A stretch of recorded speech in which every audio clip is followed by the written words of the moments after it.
The heart of your teams. The heart of the Sunshine State. Valley Sports Sun and Valley Sports Florida. The heart of the fan.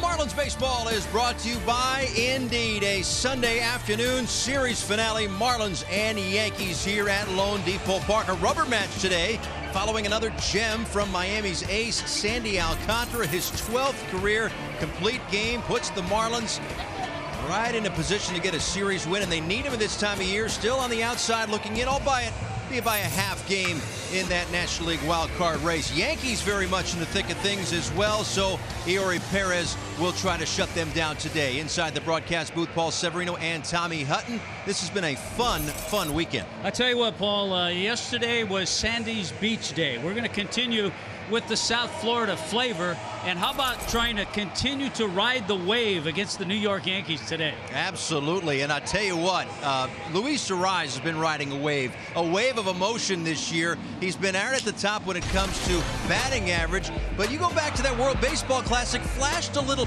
power that we weren't used to. 377 in this ballpark. It's almost like ever since he walked into Lone Depot Park, he had a powerful feeling. How about for Venezuela against Lance Lynn, against David Bednar? He hit 2 home runs in a game against the U.S. in that WBC matchup. All of a sudden, Luis Arraez said, man, I'm a power hitter in this ballpark. And boy, did he show it last night, hitting his longest home run ever, 409 feet. This ball last night traveled. He got every bit of it. It gave him a little bit of a reminder of what he did during the WBC. It got the first row of the second deck. He is an impressive hitter, and that got the Marlins some early run support, backing Sandy Alcantara, who was brilliant yesterday. Sandy, of course, won the Cy Young in the National League last year. Garrett Cole may be the front runner for the American League Cy Young this year. Marlins will have their hands full today. Yeah, and by the way, Luis Arraez 2 for 7 with a home run against their ace, Garrett Cole. Garrett Cole is ranking up there with the American League pitchers, second in ERA, tied for second in game start. How about walks to hits, to innings pitched? He's 4th. Opponent's batting average. This guy will be making his 292nd start of his career, but his 100th start as a New York Yankee. The last time he faced the Marlins, you have to go back a ways, was when he was a Pirate back in 2017. By the way, the Marlins scored 7 runs against him that day. Yeah, that was a couple of uniforms ago and $324 million ago, back in the Pirates uniform. On the Marlins side of things, it is Eury Perez today. It'll be his 2nd start since his break. He flashed some brilliance, especially early on against Cincinnati last week, but this guy's been fun to watch. All right, you want to see repeat the delivery. You want to see more Ks with the fastball. There are his ranks amongst rookies. He's in the top 1 or 2 in just about everything. I mentioned that Cole will be making his 292nd start for Eury Perez, his 13th career Major League start. First time he's facing these New York Yankees. He also does not have 324 in the bank, but that is neither here nor there. This might be the pitching matchup of the day across Major League Baseball, and we're so glad that you're with us today to watch it all. The rubber match here in South Florida. When we come back, much more on Eury Perez. We'll check in with Jessica Blaylock. What's it going to be like for the youngster to face the Yankees? More on that in a bit.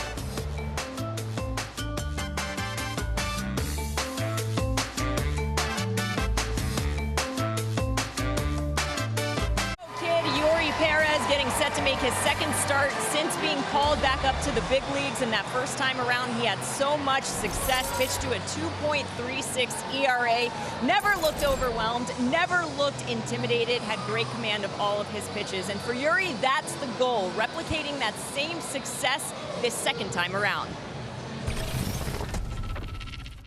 Sí, que pudiste aprender temprano esta temporada con el equipo que tú puedas implementar ahora, ya en esta segunda mitad.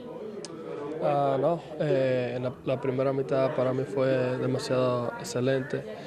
Hice buen trabajo, tratando de seguir el mismo ritmo a la segunda mitad y tratando de ayudar al equipo a ganar. Aprendí mucho con los muchachos en la primera etapa aquí, queriendo seguir aprendiendo más de ellos y nada, y poniéndolo todo en el juego y en práctica también. Yeah, first half, I think I put good numbers. You know, it was a pretty positive one. On this second one, I'm trying to do the same thing, just not change anything. It was a good learning experience for me. First half, learning everything around here at the clubhouse with the boys. But now I just want to try to, get back out there, prepare, and help the team.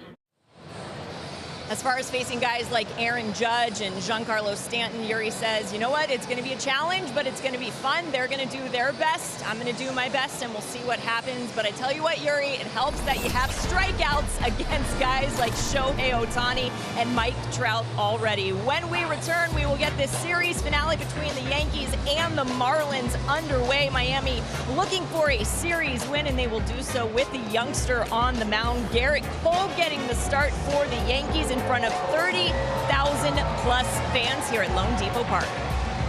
Which has generated over $43 billion for Florida students and schools. By Baptist Health, welcome to the warmer side of care.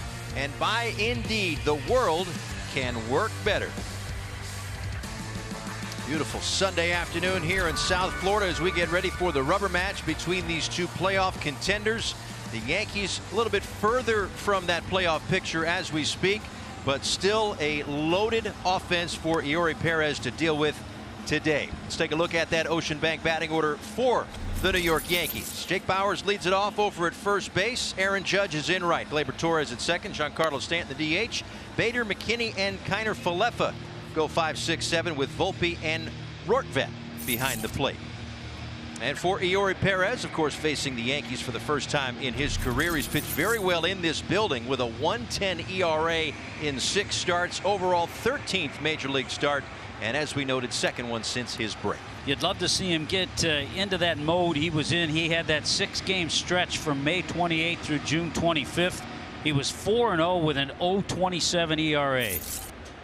Very impressive young man. 98 miles an hour right out of the gate. The first pitch strike to Jake Bauers. We're underway.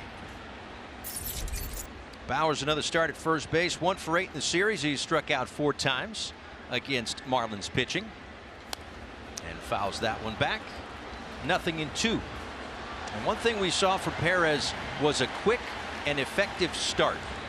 He retired the first men that he faced, the first 7 men that he faced in Cincinnati. He had 5 strikeouts that first trip through the order. Second time through, a little bit more of a challenge for him. And we talked about it during the game that day, T-Hut. Maybe it was, the Reds again and whatever. They're kind of off track at that time. All that adrenaline from coming back and maybe settling back in. He's settled in here with a strikeout to start his day. And rightfully so, having not pitched with the exception of a couple of starts in the minor leagues, a couple of brief starts. Here's the slider. He gets away with it. Not a really good slider, but it backed up a little bit and he got the strikeout. So he's shown some good fastballs and he punches out Bauers with the slider. Power versus power right here. Judge against Perez, and the first pitch is hit in the air out toward left center field. And there's a lot of room out there. Brian De La Cruz makes the catch. All right, let's give you a rundown of what Eury Perez is going to feature to these New York Yankee hitters. He has that 4-seam fastball 45% of the time. Then he'll use the slider. We've seen those 2 pitches already. A few curveballs and some changeup. So he has that 4-pitch mix, and it is a good one. StatCast 3 powered by Google Cloud. The pitch arsenal for the youngster, 20-year-old phenom, who deals with Gleyber Torres right here, second baseman for the Yankees. 3 for 9 in the series with a strikeout. And Perez delivers a little bit low. Torres, one of their hotter and more consistent hitters this year, has an 11-game hitting streak. He's had 3 streaks this year of 11 games or more. Look out, and that got him. It'll extend the on-base streak, but They've gotten the jersey more than anything else. Certainly no intent. A two-seamer that got away and just nicked that jersey. See, that's where if you're a 42 and you're wearing a 44, you got a better chance of getting nicked there. It's a good call. Here's Giancarlo Stanton, DH today for the Yankees. Of course, still love down here in South Florida. Has gotten a good hand all 3 days. Takes one outside.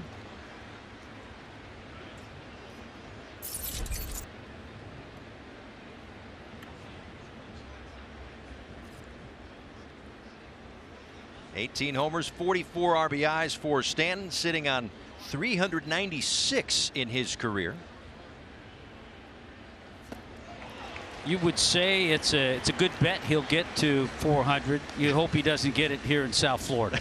I would hope so. It would be a historic day if that were the case. Well, ballpark in which he has hit 112.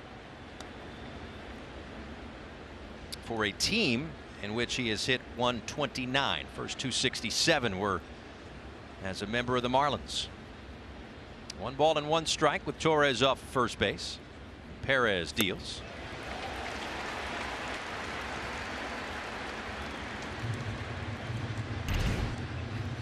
There's that slider that had some good tight spin, and look at where it was. Absolutely perfect.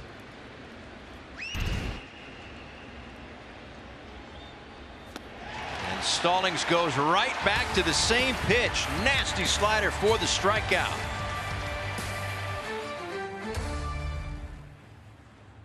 Yankees go relatively quietly in that first inning. Couple of strikeouts for Eori Perez, and now the Marlins go to work. Jazz Chisholm Jr. lead things off the Ocean Bank batting order, followed by Josh Bell, the DH today. Luis Suarez again in that 3 spot at second base. De La Cruz, Berger, Sanchez in the middle. Gurriel another start at first base.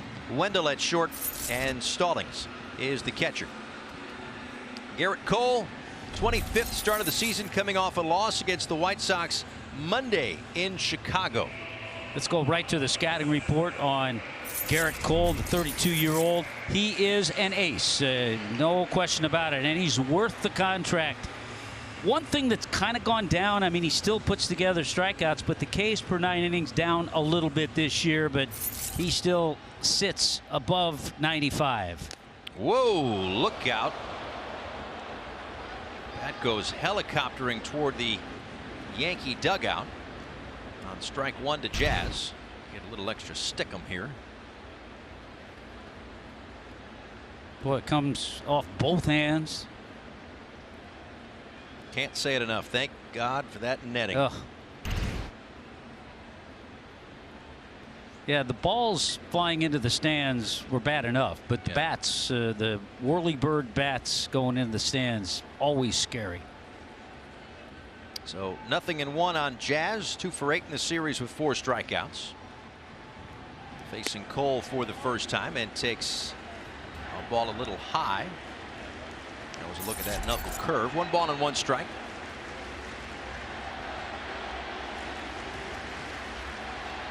One.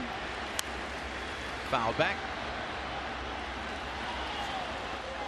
Yeah, Garrett Cole, 5 years a Pirate, a couple of tremendous years with the Houston Astros, and this is 4th year as a Yankee.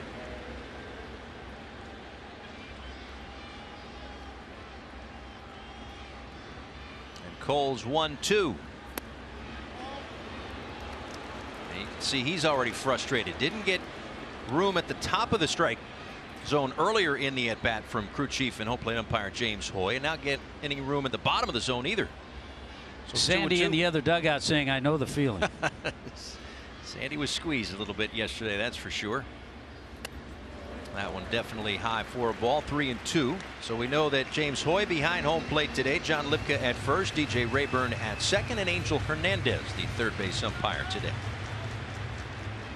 Jazz will call his timeout. So many, and we've seen it over the years, Paul, so many pitchers, and especially the top-notch guys, if you have a chance, you want to get them in the first inning if they seem to struggle a little bit.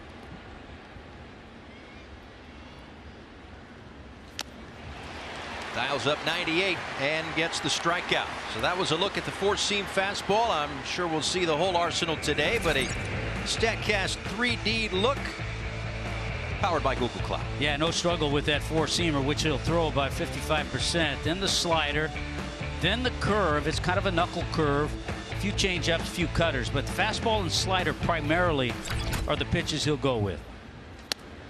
Ball inside to Josh Bell. Again, we always show you kind of the hot spots of where most of those pitch types end up, and you can really see why he's been so effective working the edges quite a bit with all of his pitches. Facing Josh Bell here, and the 1-0 pitch is grounded towards second base, and a seeing eye single to start the day for Josh Bell.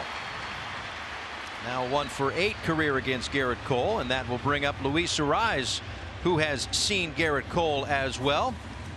And we flash you back. Not a home run hitter, right? Except right here. Yeah, especially a fastball. Sure, it was a fastball. Might have been changeup, 90 miles an hour.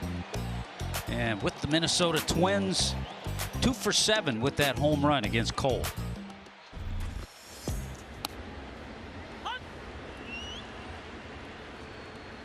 Outside part of the plate for a strike. 0-1 to Arraez, who also homered yesterday. Got the scoring started. A 2-run home run in the first, backing Sandy Alcantara.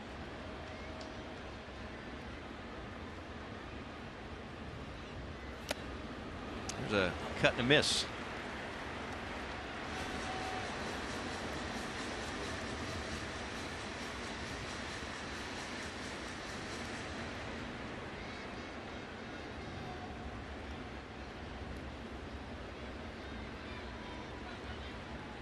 Oh-2, bouncing ball towards shortstop. That's one. And bobbled over there at first base by Bowers. Would have been a close play. Can't assume a double play, so no error on it. Will go down as a 6-4 fielder's choice, and the inning extends for Brian De La Cruz. One of the things I've noticed, especially in this month with Luis Arraez, and it's been a struggle hitting just .222 for the month of August. Notice on that, when he gets 2 strikes, pitchers haven't been throwing him a strike, and he's been going out of the strike zone. Luis Arraez has not walked in the month of August. And really not a, as we noted earlier on, not a high walk rate, period. So to have a 0 there is also pretty astounding. Now De La Cruz, 1 on and 2 outs. And believe it or not, sometimes to help you come out of a little funk is by drawing a walk. That will help, because that tells you you're seeing the ball better. 16 home runs, 59 RBIs for De La Cruz. Swing and a miss at that cutter. That's a pitch just the last couple of years Garrett Cole has started to feature a little bit.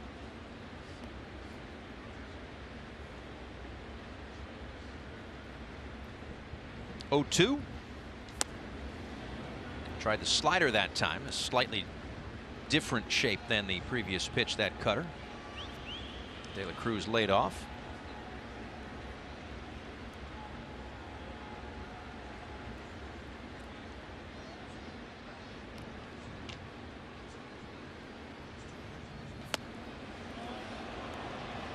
Rourke bet behind the plate, trying to present that one, but definitely wide. 2 balls, 2 strikes.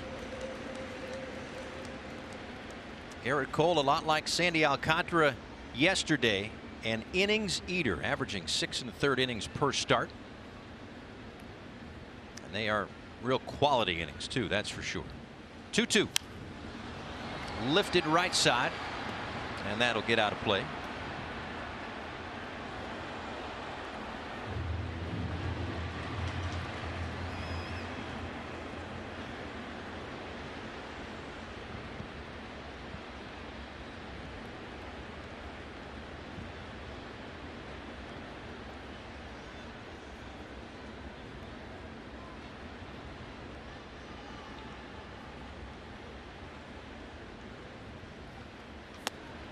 Again, misses outside. 3 balls, 2 strikes, and that'll give Arraez a head start at first base. You know, he's missed with a couple of pitches just enough that Brian De La Cruz has been able to lay off. See if he tries to stay out there with this 3-2 pitch. There goes a rise. Here it comes from Cole. Just the opposite. Came in with heat. And if you're De La Cruz, is that just more reactionary than anything else? Like, do you have to set your sights outside and just react in? You have to with 2 strikes, and I think this day and age you see fewer guys do that. But that was a good foul ball, good pitch, but he stayed alive. Making Cole work. Getting close to 20 pitches in this first inning.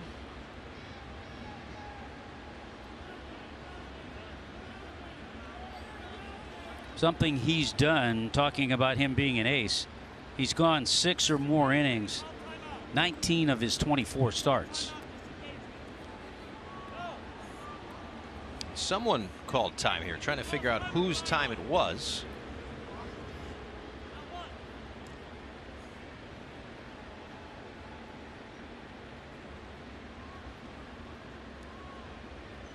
Well, end of the day, De La Cruz digs back in.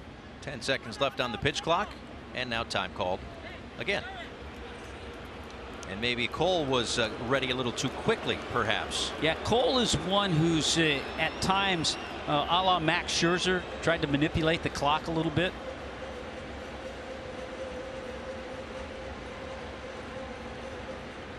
A little steamy, getting a little lather going on the hill in this first inning. Now we're ready again. Another 3-2 pitch. There goes a rise. And 100 miles an hour.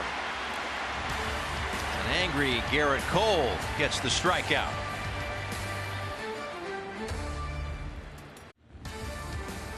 Esta transmisión de los Marlins está disponible en español. Welcome back. Moving and grooving on a Sunday afternoon here. Rubber match, Yankees and Marlins. I think we learned one little thing last inning. What's that? Don't make Garrett Cole wait or he'll throw 100 miles an hour. Right. Don't poke the bear. The UCLA Bruin, that is. Harrison Bader to lead things off. Billy McKinney and Isaiah Kiner-Falefa. And now we've got time called here. Pitch clock violation.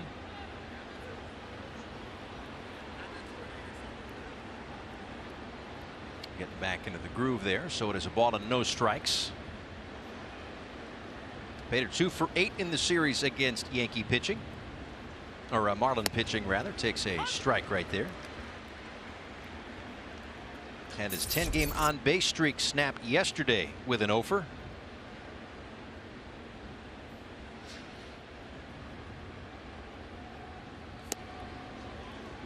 Ball outside now, 2-1.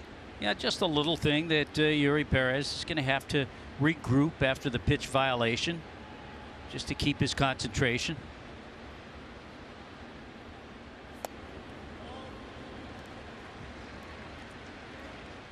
Well, listen, you hate to work hard all week, come home and listen to us two knuckleheads talk about strike zones.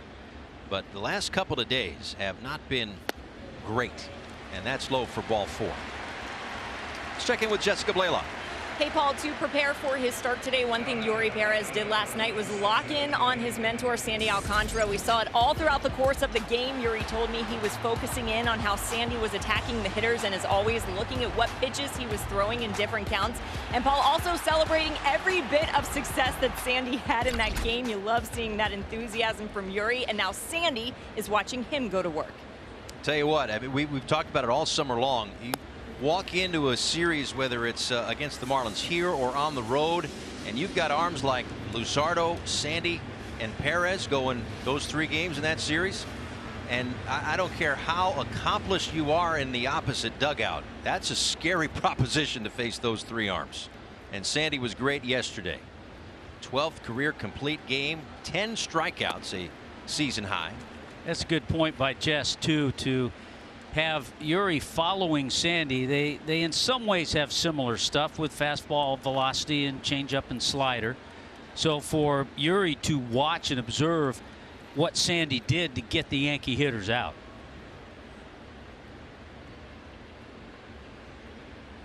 It's a good move. Bader with 13 stolen bases, and I'm sure they have running on their mind a little bit off Yuri Perez.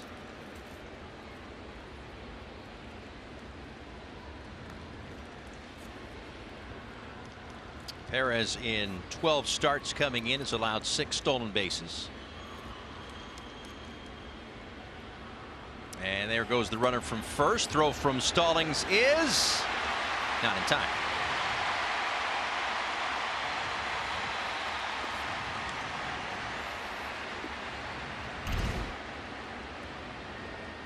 It was something I'm sure the Yankees were thinking about with Sandy on the mound, but they never really had many opportunities.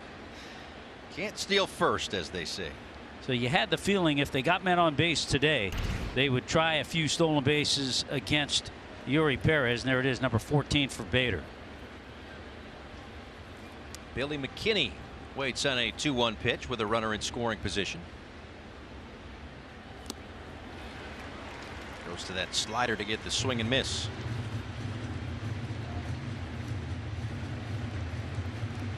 And generally speaking, this Yankees group not the greatest base running group. Tied for the lowest stolen base percentage, that success rate, but they're 1 for 1 today. That's line to Gurriel. Bader gets back in time. Now they have a few guys that'll steal. Bader, we've already seen. Anthony Volpe, the young rookie. He's got 20 stolen bases, so he'll run. Heads up play by Bader, not getting off too far on that line drive.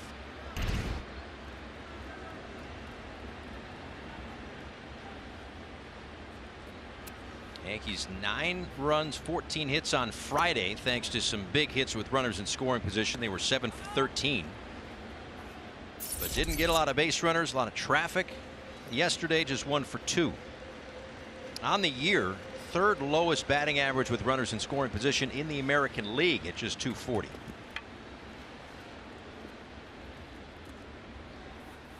Kiner Falefa waits on a 1-0. And that's up the middle, a base hit. That'll boost those RISP numbers. Jazz with the throw. It's off the mark, cut off by Gurriel. That'll keep Kiner Falefa at first base, but an RBI single, and the Yankees score first. Kiner Falefa is one of those guys, when he walks into the clubhouse, has to make sure he checks the lineup sheet. I mean, he knows he's going to be in the lineup, but I think this is a 3rd different spot in the order he's hit in this 3-game series. But he comes up big that time with the RBI single. He's one of their more productive hitters with runners in scoring position. 321 before the ribby there, and brings up Anthony Volpe. He's at 210 on the season and 210 in these spots, or those spots, I should say. Runner on first and 1 out. Perez could use a ground ball right here. It's the foul ball instead. 1-1. Kiner Falefa, ever since he's been a Yankee, has hit over 320 with runners in scoring position, so he's always come up big in those spots.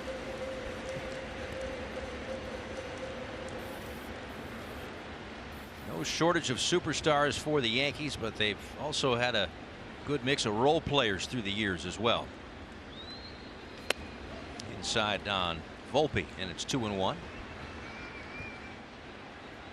Maybe a little ways to go before Volpe reaches superstar status, but their young shortstop of the future grew up a Yankee fan.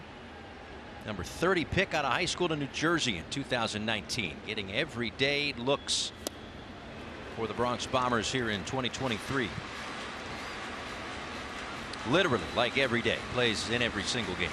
For Aaron Boone, who's in his 6th year as Yankee manager, coming off a 99-win year last year.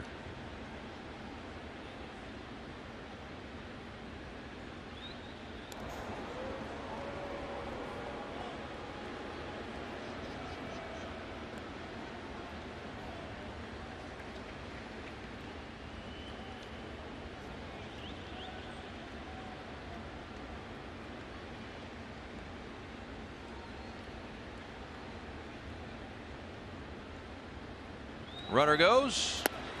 Throw down is late.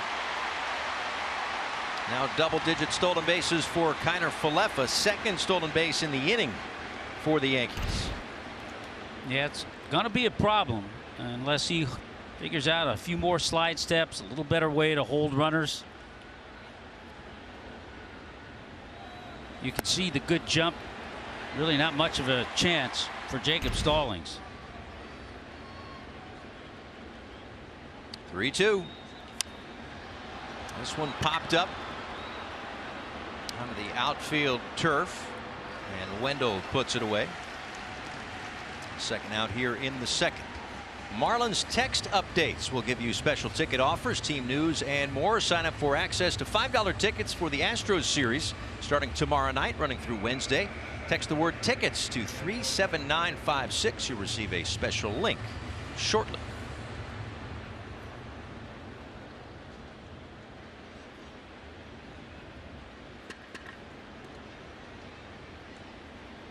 Ben Rortvedt getting his first start.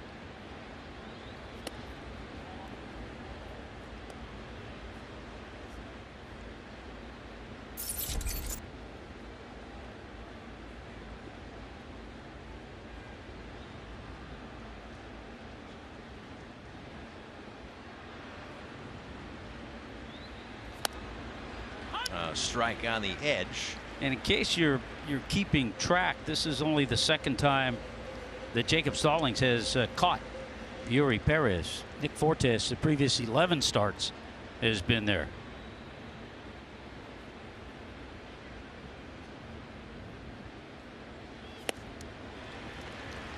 Another fastball there.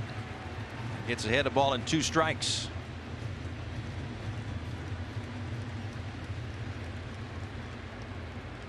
Figure more of a pitch limit, and even limit's not a great word, but that'll probably be the thing that the Marlins keep an eye on today, as opposed to the innings for Perez and how many stressful pitches he throws.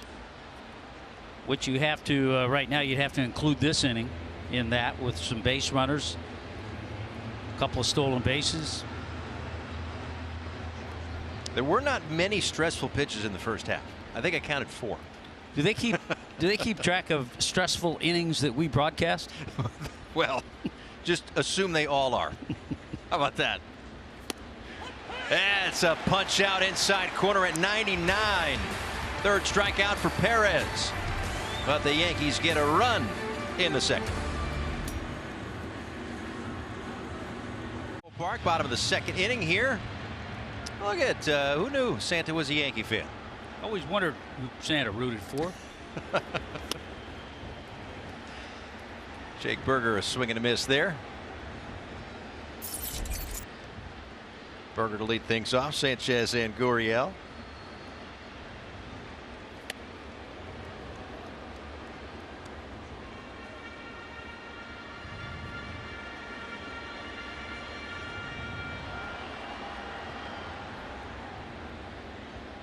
Berger facing Cole for the first time. 1-1 pitch coming.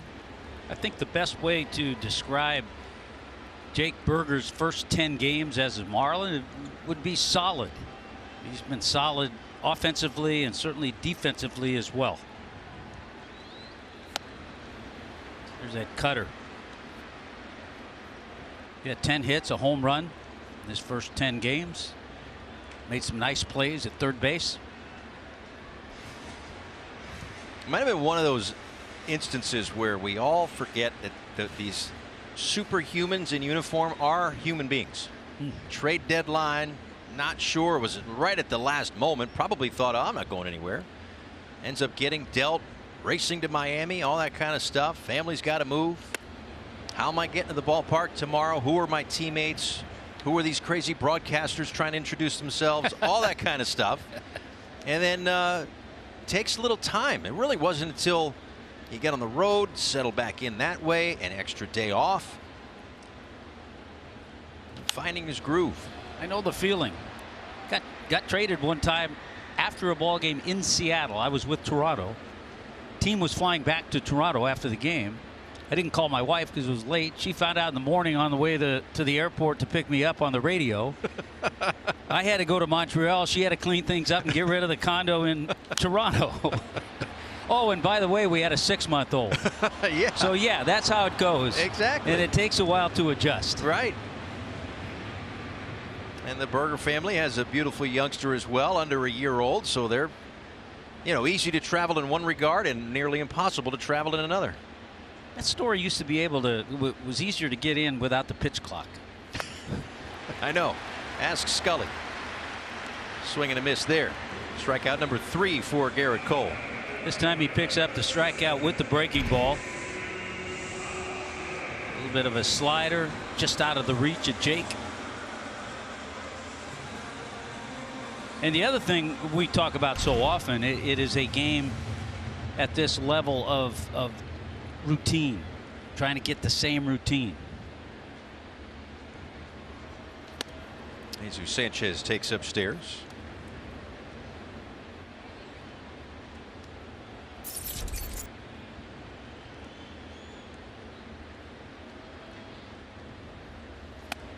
Now 1 ball and 1 strike. Speaking of trades, tell the story you were telling me before. 2 hits in 1 day. Oh, Joel Youngblood. Yeah. Oh yeah, that's easy. He's a great immaculate grid player too. Yeah, you talk about adjusting. Joel Youngblood was with the Mets. He was in Chicago playing the Cubs a day game, and he got a base hit. He was in the lineup for the Mets. He got traded during the game to the Expos, who were in Philadelphia. He caught a flight to Philadelphia, pinch hit about the 7th or 8th inning, and got a base hit for the Expos in that game. But the caveat is that the base hit in Chicago was against Ferguson Jenkins, a Hall of Famer, and the base hit in Philadelphia was off Steve Carlton, a Hall of Famer. Let's do a documentary on that. Baseball's greatest day. That could be. I'm not far from a few months off. Maybe I'll start it.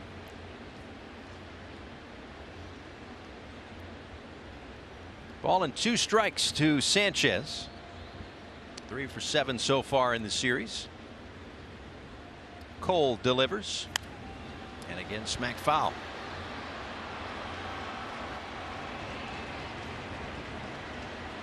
Stream Miami Marlins baseball live on the Bally Sports app and Bally Sports Plus, presented by Miller Lite.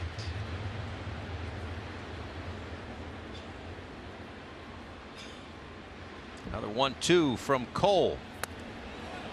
And taken low. They check down to third. No swing. I think people who really don't follow the game closely, you've heard of Garrett Cole, but 5 times he's been in the top 5 in Cy Young voting. That one to second. Right at Gleyber Torres. 2 away. Ball well struck though by Jesus Sanchez. A good AB. That's one of those you file away and you hope you get an opportunity with some men on base. He had a good at bat there. Yeah, Cole right now a favorite for the American League Cy Young. Nathan Eovaldi does have a lower ERA, albeit by a little. 269 to 275 coming in.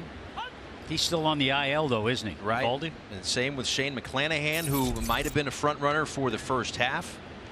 But right now, I think a lot of people with 6 or 7 weeks left of the season would probably think Cole is the guy. Yeah, he's leading the league in innings pitched, and there are those numbers, ERA numbers you were talking about. They're the innings pitched, number 1. But Pablo Lopez picked up his 8th win last night for the Twins. More importantly, he did it against the Phillies. Yeah, we'll take that one. Still helping out the Marlins.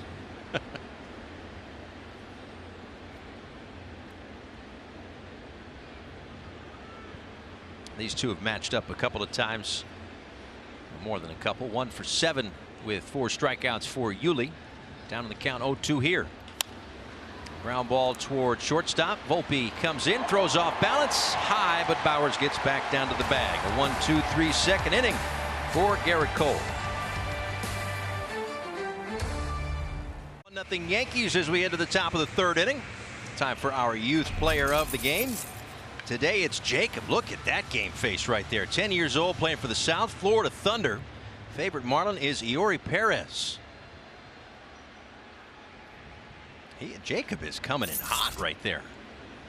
He owns the inside part of the plate with that look. Down and in to Jake Bauers, leadoff man for the Yankees. And then Aaron Judge and Gleyber Torres. One of the 3 strikeouts so far for the big tall righty. That one inside. And down 2-0. I think you and I, when we had our conversation all the way back in spring training up in Jupiter with Mel Stottlemyre Jr., talking a little bit about Eury Perez. And certainly at 6'8", this is something he's going to have to work on his entire career, and that is repeating his delivery. It's something that Randy Johnson had to work on early in his career. Turned it into a Hall of Fame career. 98 elevated there, evening things up. 2 balls and 2 strikes. 6'8", 220. A walk rate of about 8%.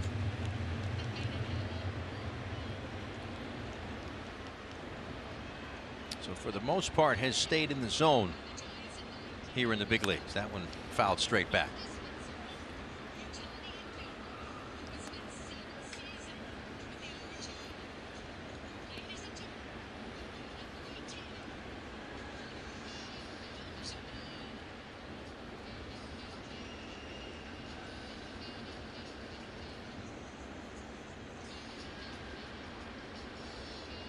Two. Really good curveball right nice. there for the strikeout. Second time he's gotten Bauers, and 4 Ks for Perez. That was a beauty. You see some fastballs, and then all of a sudden you see a breaking ball, and Bauers couldn't get it. Well, Skip Schumacher out to talk with Perez. I don't think it's about any injury because he called Yuli to come in to translate. So I don't think it's about any injury. You know, we've seen this. I want to say this is already maybe 3 or 4 times in the last couple of weeks that Skip has gone out. A lot of times you see the manager go out to make just the pitching change. And I'll tell you what that might be. That might be they think he might be tipping his pitches. Could be. So, okay, you're doing this with your glove on this pitch. You're doing this. Try not to do that. You got a pretty good hitter coming up right now.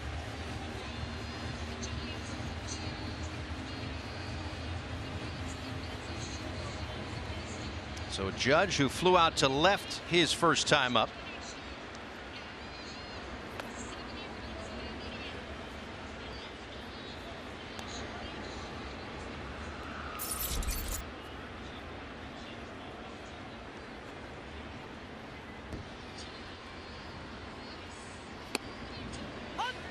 And there's a strike. 98 up and in. 1 ball 1 strike to Judge.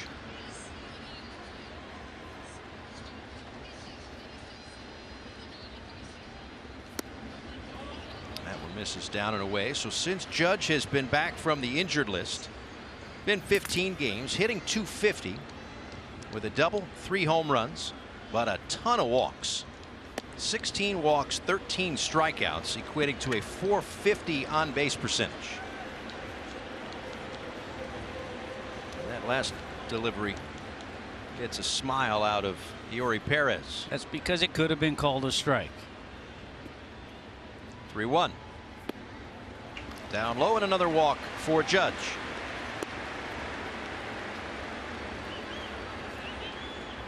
Let's check in with Jessica Blaylock.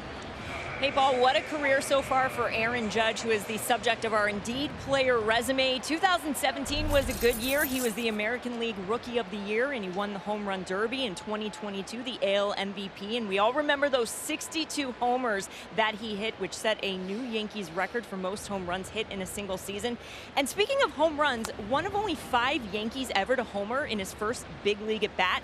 Paul, he did that on this date back in 2016. Pretty impressive, and he did it right after Tyler Austin had done it. First pair of teammates to homer in their first big league at bat in the same game. Aaron Judge, of course, has gone on to a wonderful career and recently named the captain of the Yankees. A huge honor. This a fly ball to center for Jazz, and that's out number 2. Now word from the Florida Lottery.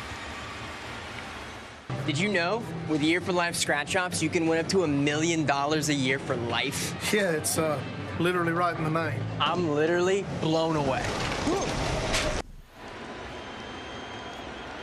Now Giancarlo Stanton strike out his first time up. And that's where Perez was operating, that outer third and off the plate, away from Stanton the first time up. Got him to chase a slider. Just looking back quickly, those home runs you were talking about. Judge, his first Major League against Matt Andriese.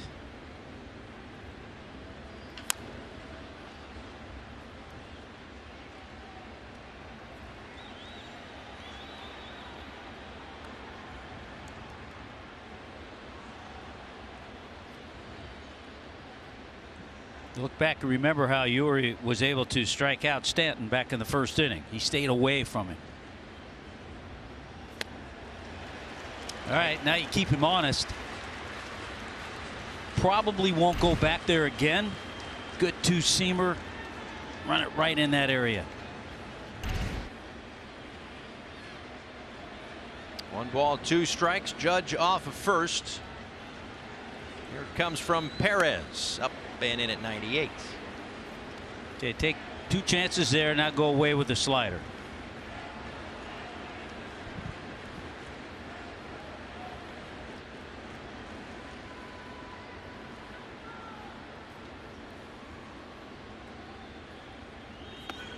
And that's what Stallings was thinking. 3-2, and Judge will be off with the pitch.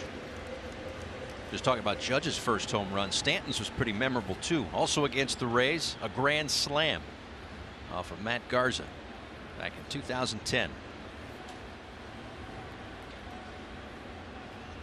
Full count and 2 outs. 1-0 Yankees here in the third. Giancarlo would like to have that one back. You know, Jess was talking about all the accolades that Aaron Judge has put together on his resume. The year he hit 62, even last year, he had 16 stolen bases that year too. Yeah. And he can play a really good outfield. Covers a lot of ground out there. He's played some center this year and last. Off with the pitch again. And that one toward the left field corner and down. Judge was off with the pitch, and the ball got hung up in that chain link kind of fence. Didn't take a true hop back to De La Cruz. Between that and the 3-2 count, Judge scores easily, and it's 2-0 on the Stanton double. Yeah, that's one of those balls that was hit so hard. One of those rocket shots. There's a slider, but he didn't get it away. It stayed middle of the plate. Stanton's seen a few of those pitches, but that's one of those balls. It's hit so hard. Initially, I thought, well, Judge isn't going to be able to score.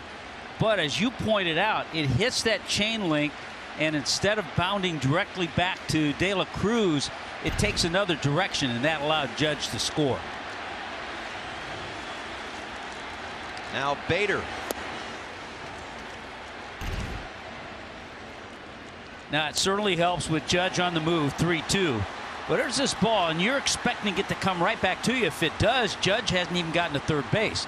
But because it went in the other direction, that helped him score. Yeah, De La Cruz had to take another 3-4 strides just to get to it. Bader comes up empty there, and it's 0-2. 108 off the bat on the double for Stanton. Stanton throws those away. Yeah. 108. I know. Just missed it.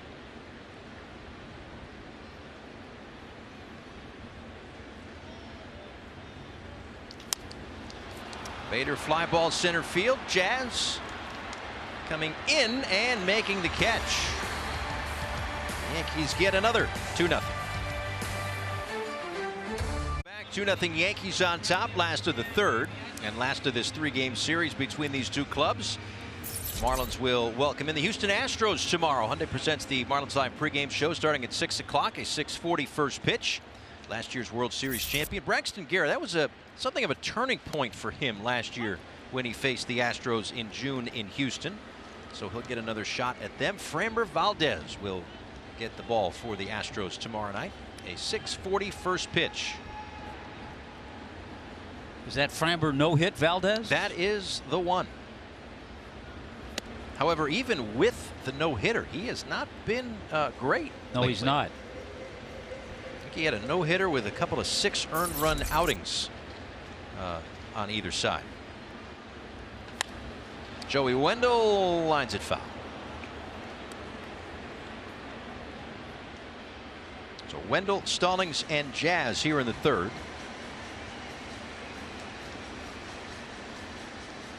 Marlins a little work to do against Garrett Cole, a former Astro, as we mentioned. One of his better seasons came in an Astros uniform in 2019. Won the ERA title at 250 and led baseball with 326 strikeouts. And not to mention 20 wins that year.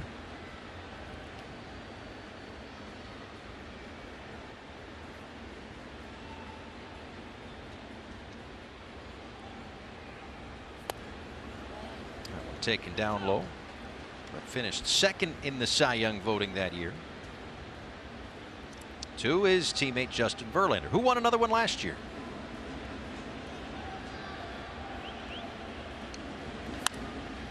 Verlander initially, as I looked ahead maybe a few days ago, initially was slated to go on Wednesday in this ballpark, and they've kind of shuffled their rotation a little bit. So it'll be Framber Valdez, Christian Javier, who's been a part of a couple of no-hitters for the Astros, and Hunter Brown will go on Wednesday. All night games if you're planning on getting out to the ballpark.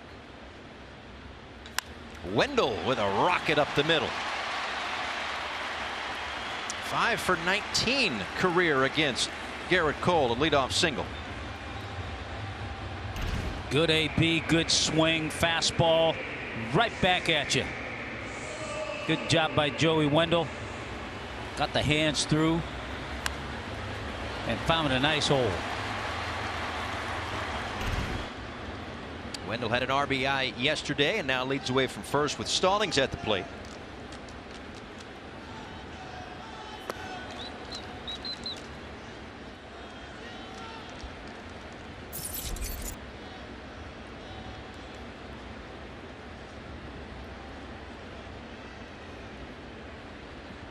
For 3 with a strikeout so far this weekend for Stallings.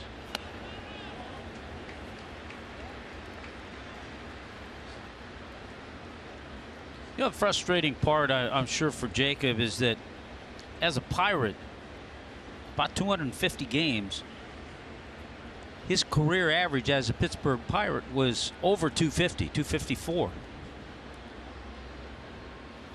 He's still maintained the defense that he had when he was with Pittsburgh. But in about 175 games as a Marlin, that average about 210, 212.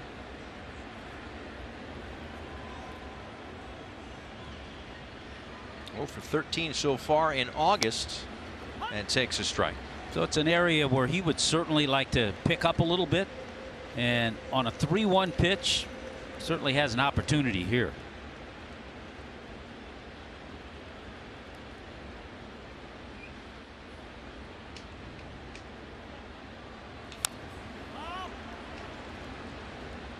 Fouled off the fastball at home plate, and the count runs full.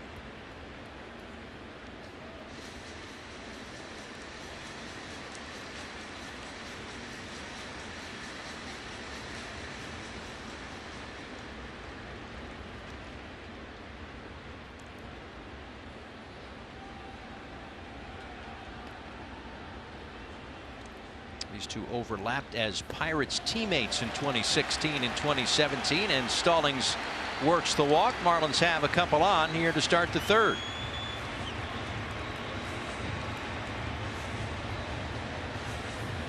Enjoy the game with your furry friend tomorrow when the Marlins take on the Astros. Purchase your tickets today at marlins.com/offers.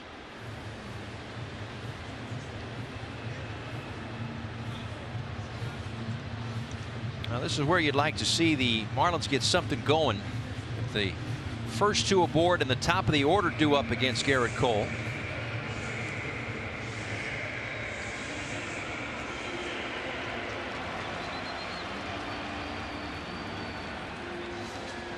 Cole, who gives up a 190 batting average against first time through, jumps up just ever so slightly to 214 that second time through. So Jazz had to look at him in the first inning and struck out.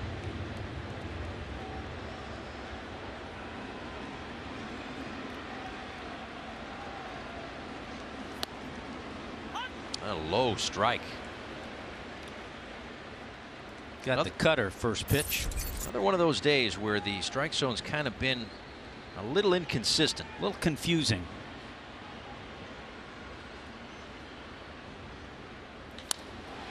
Jazz to center. Bader freezes out there, sets his feet, fires toward third. That'll keep Wendell in place, and that's the first out. I know you have a quality pitcher out there such as Garrett Cole, and he is that without question. We just talked about his possible chance to win a Cy Young.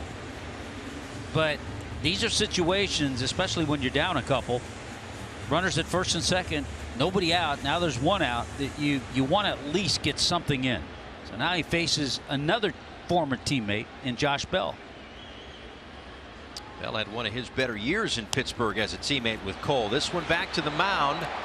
That's one. A little bobble by Volpe at second base. So again, you're not going to have an error on that one. It'll be a fielder's choice. But first and third, and it brings up a rise.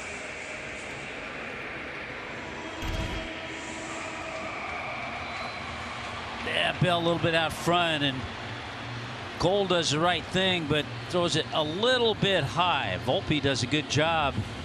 Does he have full control? That's a great question. I think he did, but boy, that's a good question. He came down without having control of it. He might have had enough of control when he touched the bag. And I think Cole just fired a fastball at his wrist. Looked like he was stretching out his glove hand wrist there for a second. Well, no challenge here, but first and third, 2 outs for a rise, and he takes one high. Let's take a look at it again. Right there, it hits him right in the heel of the glove. No control. Now he has it, he catches it, and he has the bag. So just barely, and then he loses control again.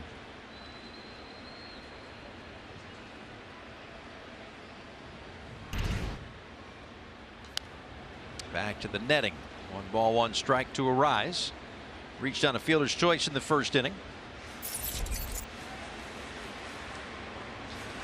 And we told you earlier, Luis Arraez in his career now 2 for 8 with a home run against Garrett Cole.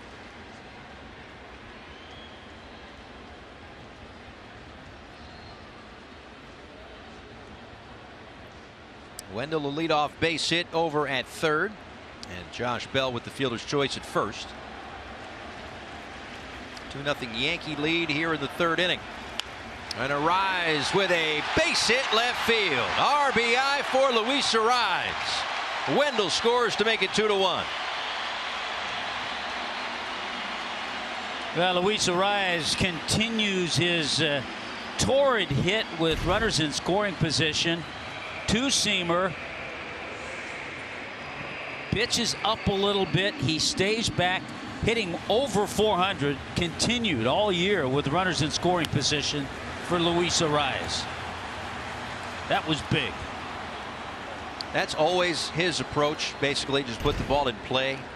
But that's a big run as it brings up De La Cruz, who fouls it back, because Marlins had first and second, nobody out, and you do not want to leave ducks on the pond against a guy like Garrett Cole. Yeah, that's why that was such a big hit. And another one of those situations, you're hitting coach Brant Brown, talk about it around the cage all the time. Just get the point. Just find a way to get the run home. 1-run game here. De La Cruz in the air toward left center. And it is going to be Bader to put it away. Marlins get 1 back, leave 2. 1-run game.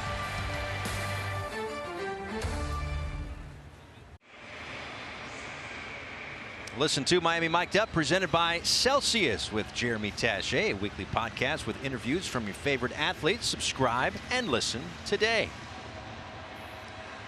Look at how Jeremy moves. Is there a class for that? You know, no, that's natural. To give the movements. Yeah, no, you can't teach it. You can't teach it. It's a gift. You're born with it, or you'll only see it from a distance. Kind of like your good looks, pal. Perez misses up and away. Billy McKinney, Isaiah Kiner-Falefa, and Anthony Volpe do up. Well, one thing that Eury has had to do, he's had to deal with base runners every inning. A hit by pitch and 2 walks. The 2 walks have actually come in to score.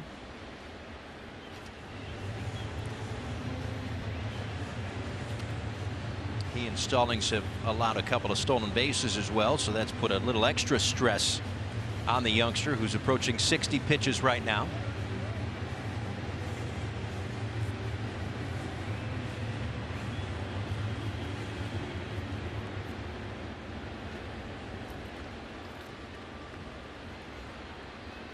And a 1-0 on the way. Inside with the curveball.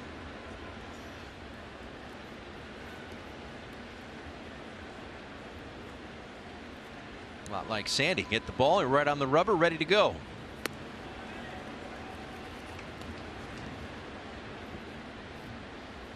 Speaking of that tempo, we noted it kind of in the moment on Friday, and Jesus Luzardo was asked about it after the game, and he agreed that his tempo was a little quick on Friday night.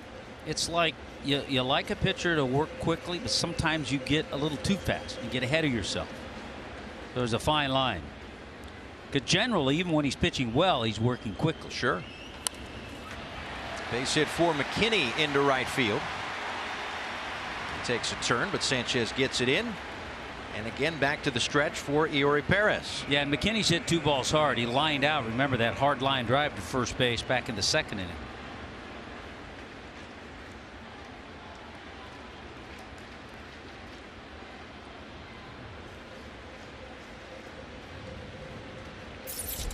Now Kiner-Falefa.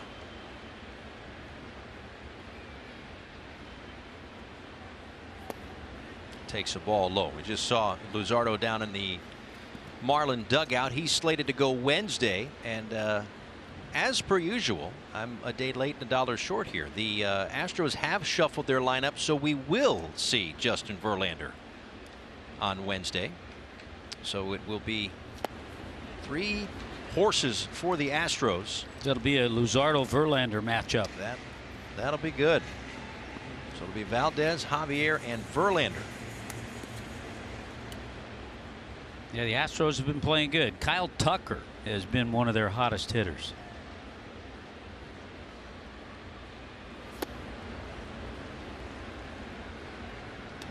Fastball runs in, 2 balls and a strike.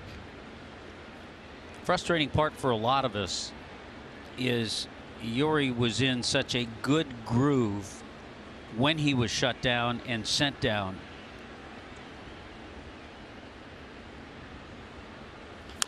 That we haven't seen that now in his 2 starts back.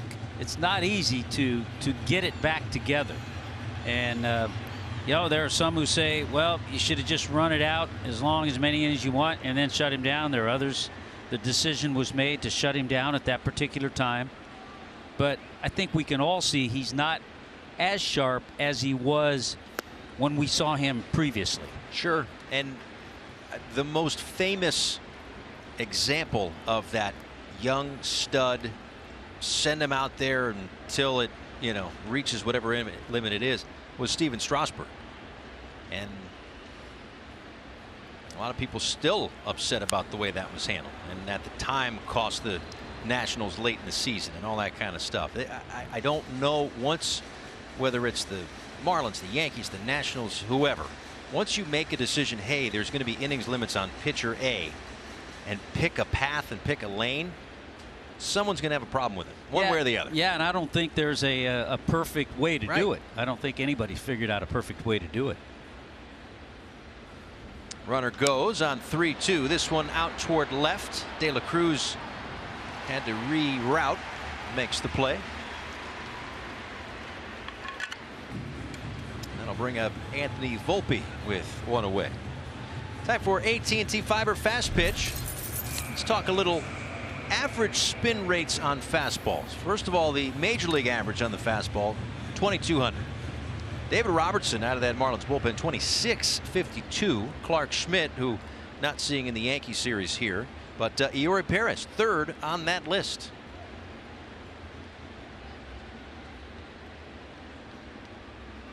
And the spin rate on the fastballs, in case that's a foreign language to you, just kind of helps keep that plane, keep it on plane, and fights gravity, if you will, for as long as humanly possible. I would have loved to have known what the spin rate was on the fastball of Sandy Koufax.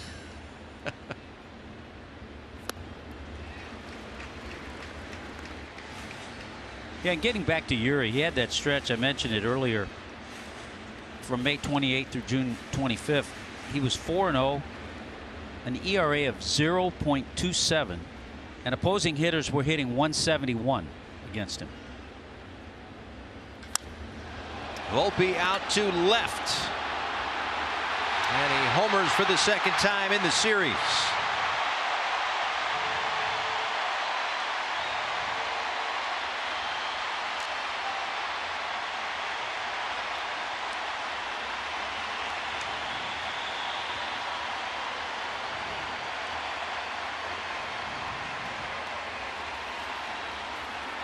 Anthony Volpe, a real good chance to be a 2020 guy in his rookie season. We mentioned the 20 stolen bases, which he has, and that's home run number 16 on the year. A bullet line shot.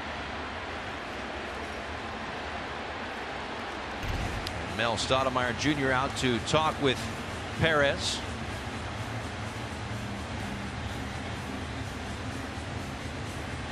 That's the 10th home run that Perez has allowed, Tommy, but as they say, solo homers don't kill you. That's the first of the 10 that has had a runner on base. That hurts. It answers back with a couple of runs when the Marlins were able to score in the bottom half of the last inning. Yeah, you're living the dream when you're a shortstop for the Yankees and you're on your way to a 2020 season. That's what dreams are made of. A Yankee fan growing up. And he has homered twice in the series. Both of his hits have been home runs. A 3-run homer on Friday, a 2-run shot here, and now a 4-1 deficit for the Marlins as Ben Rortvedt steps in. A strikeout his first time up.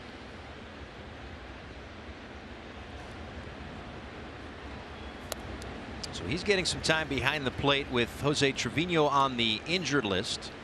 Trevino, a really good defensive catcher. Won a Gold Glove last year and the Platinum Glove as well.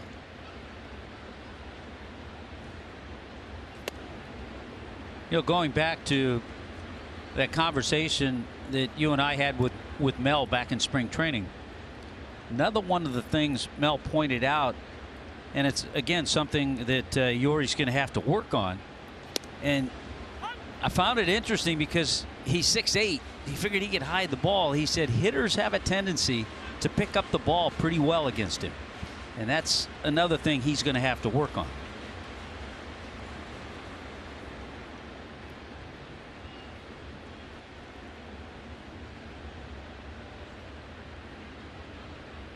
One ball and 2 strikes.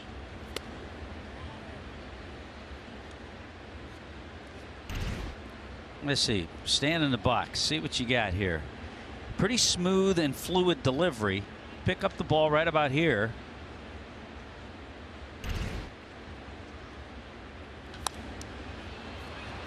Popped up. Berger, long run over toward the Marlin dugout and has room in foul territory.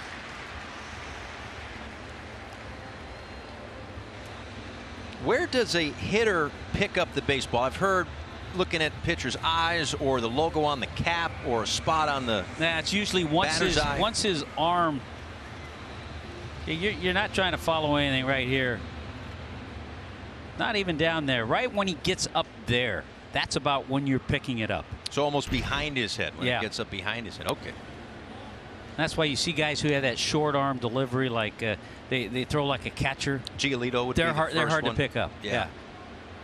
Giolito is one that pops to mind. There's a few more of those going around baseball nowadays too.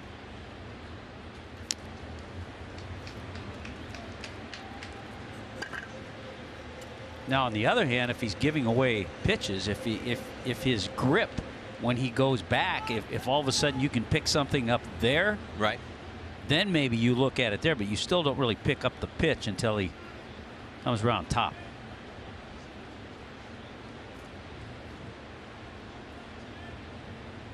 Heavy fastball slider today. 40% with each of those pitches. That time a changeup. He struck out Bowers a couple of times. Once on the slider, once on the curveball.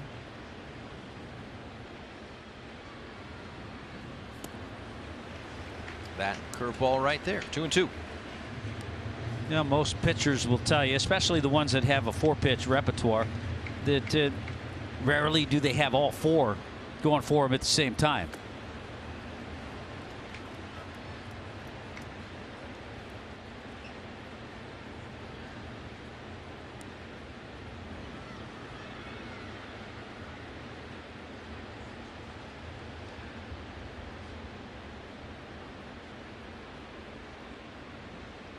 Payoff pitch, and got him on the slider.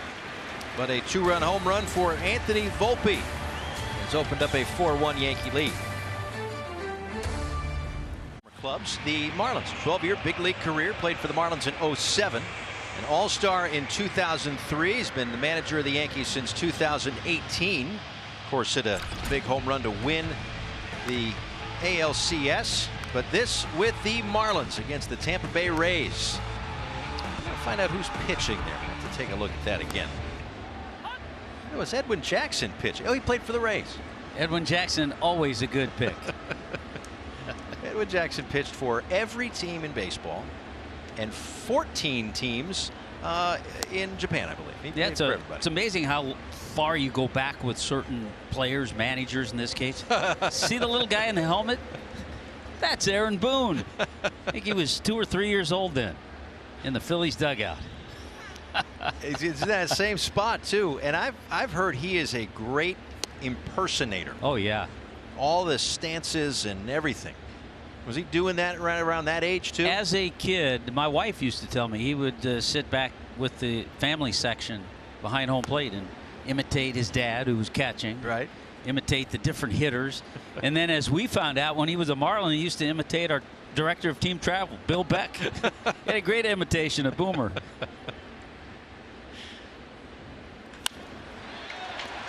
And Jake Berger with a base hit. Good start to the 4th inning for Berger. And of course, 3 generations of Boones in baseball. Quite a family. Ray Boone, Bob Boone, Brett and Aaron Boone, combining for over 3,000 hits, 10 All-Star games, 11 Gold Gloves, and again for Aaron, heroics in the 03 American League Championship Series, the walk-off home run against Tim Wakefield to ultimately set up the Yankee Marlin World Series, which of course the Marlins ultimately won. I remember talking to Bob and seeing the 2 boys grow up, Aaron and Brett. Brett, terrific second baseman, power, Gold Glover. They had a younger brother, Matthew, who I believe was drafted by the Tigers, but had some back issues and never really made it to the major leagues, but had a lot of talent as well. Yeah, 3 generations in baseball is something pretty special. Talking with Rod Allen the other day about the Hairstons and the Bells. We were just in Cincinnati with the Bells.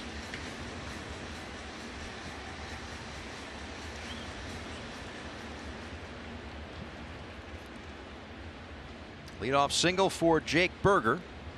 0-2 on Jesus Sanchez. Cole misses down and away.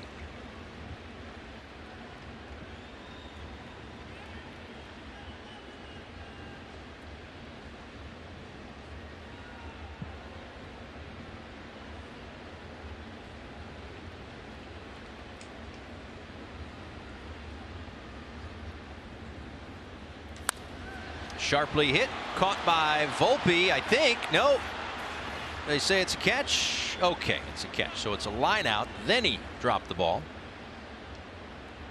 So Sanchez is retired and Berger stays put at first base. Yeah, that's one of those. If I drop it, I think I can get a double play here.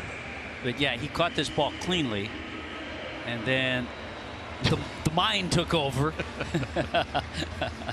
But a good call by second base umpire DJ Rayburn.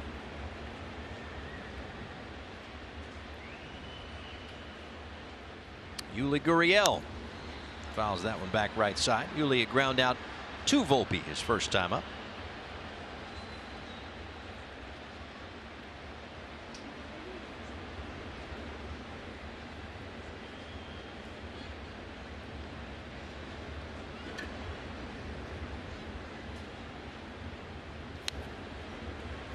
Fouled straight back, 0-2.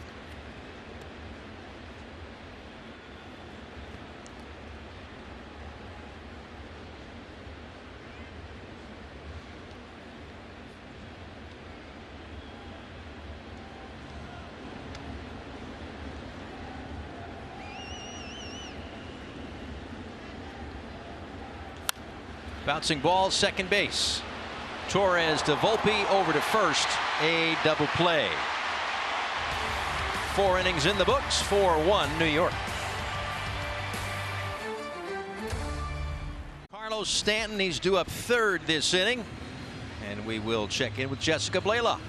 Hey, Paul, we have seen some bombs hit here in this ballpark since it opened up back in 2012, and many of those belong to that guy right there, Giancarlo Stanton. He is actually responsible for 3 of the top 5 longest home runs that have been hit here, but the longest, that one actually belongs to Avisail Garcia. He hit a ball back on May 14, 2019 that traveled 485 feet. I will say he hit that home run as a Ray, not as a Marlin, but still incredibly impressive.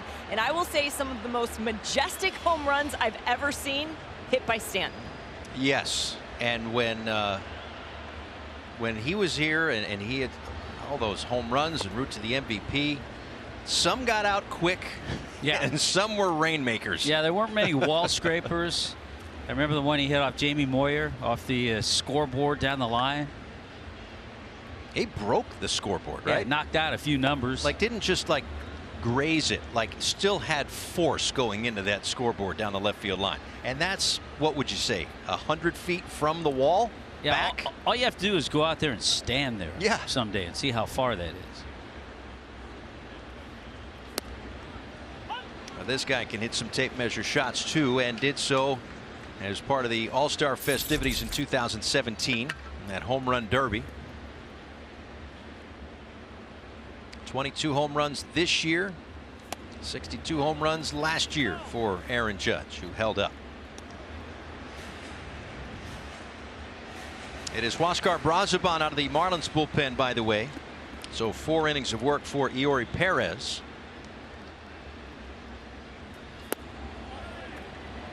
That one taken down low, a leadoff walk. Second time that Judge has walked today.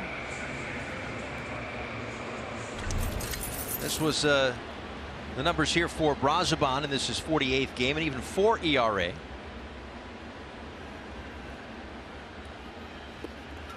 Just issued his 28th walk. He faces Gleyber Torres.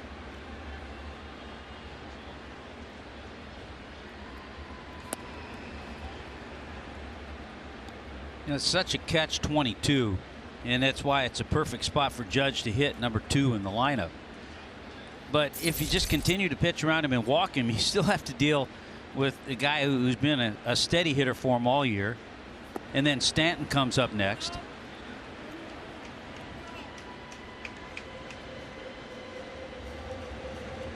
Yeah, when they're right and when they're healthy, it's a very dangerous lineup. The issue for the Yankees this year has just been consistency. And we've seen it in the first 2 games of this series. 9 runs, 14 hits on Friday, and of course Sandy was great yesterday, not trying to take anything away from him, but they can be had, I guess is what I'm getting at. Yeah, they can be had if you have the kind of stuff Sandy had yesterday. Right.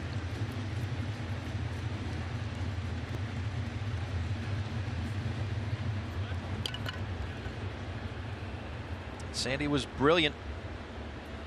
But they're missing Trevino, as we mentioned, Anthony Rizzo, Josh Donaldson, 3 big bats in their lineup. Ball and 2 strikes. And this one to third for Berger. 5-4. Fielder's choice.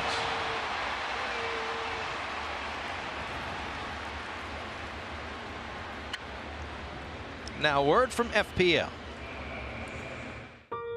Learn how FPL is investing in Florida's future at fpl.com/value.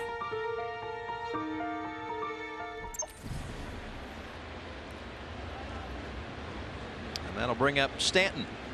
Yeah, that ball, not quite a double play ball that Torres hit. He was coming out of the box quickly too. He was leaning, and it was kind of a chopper, not a hard hit ball. Closer than I thought it would be, though. First base. Ball low, picked there by Stallings. And time for our Verizon player profile. On a Panorama City, California, 76th pick by the then Florida Marlins in 2007. MVP in 2017. He's been in the Yankees since the 2018 season. A few injuries along the way, but when he's in that box, an imposing figure, and it's been the case since his debut. Now his batting average and OPS higher as a Marlin than as a Yankee.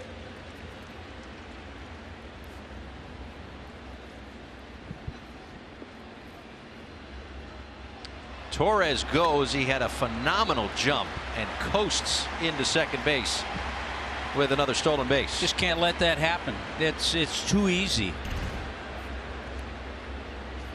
Walking lead. Brazoban never looked. Never. Just can't let that happen. 10th stolen base for Torres. He's in scoring position. 3-1 count here on Stanton. And he's headed for third. Throw from Stallings is not in time.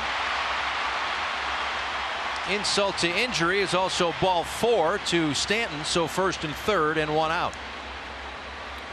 You got to make the runner stop. There's always I see, you got to, okay, make him stop. He's moving. His feet never stopped. The Marlins are going to challenge it, looks like. Boy, it's close. Did he get the oven mitt as the oven mitt was kind of up on the initial tag?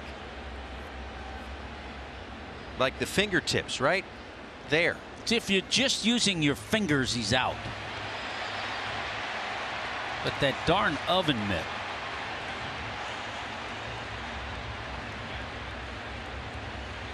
That's close. Will it be enough to overturn the call? That's the question, because the ruling on the field was safe.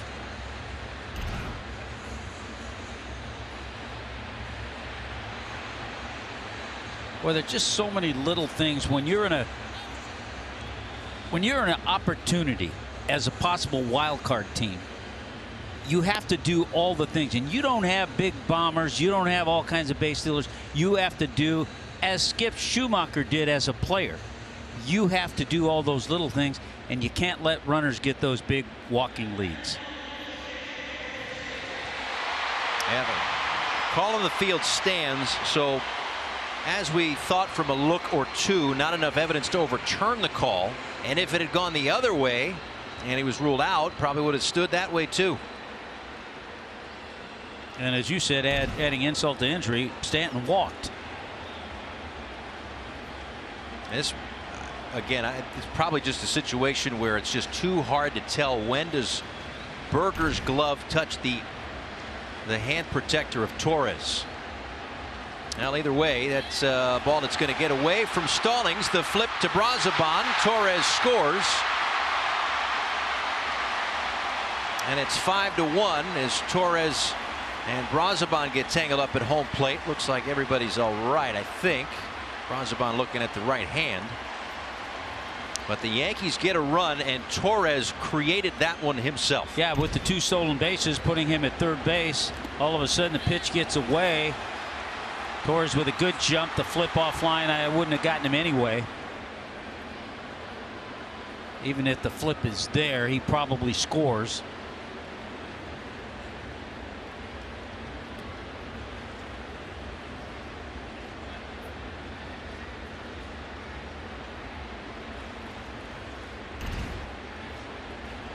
So 5-1. The Yankees on top. 1 ball and no strikes on Bader. And that's a base hit into left field.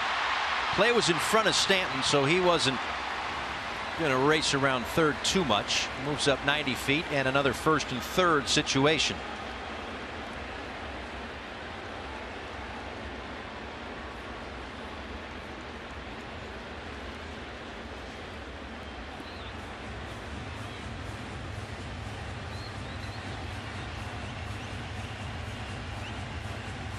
So now Stallings in the infield out to talk with Brazoban.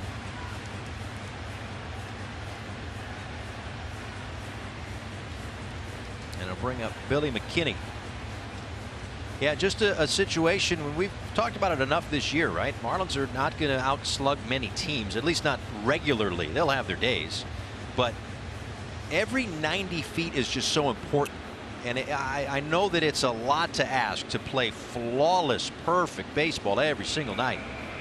But days like this, it kind of gets exposed a little bit when you don't. Yeah, you just don't want to give a team like the Yankees. And okay, the Yankees are the bottom of the AL East, but the Yankees are 60-57. The Marlins are 61-57. So similar records.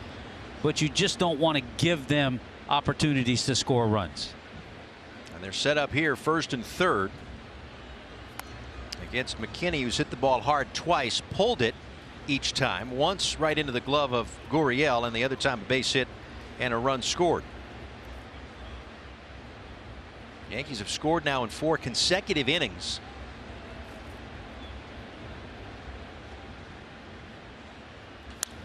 Again, right side, Arise fires to the bag. And that's all they'll get is just the one, so another run scores. A really tough play to turn 2 on. Arise did as best as you can. But Stanton scores to make it 6-1. Yeah, Arise was just a little too far to his left, going away from the play. Made a strong throw. It's a great effort and a good turn by Joey Wendell. Makes it really close, but just a tough play to get a double play, and a good pick there by Gurriel.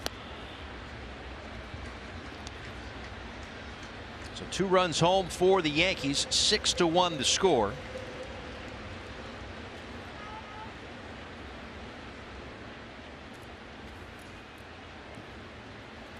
And again, it's the walks that have hurt.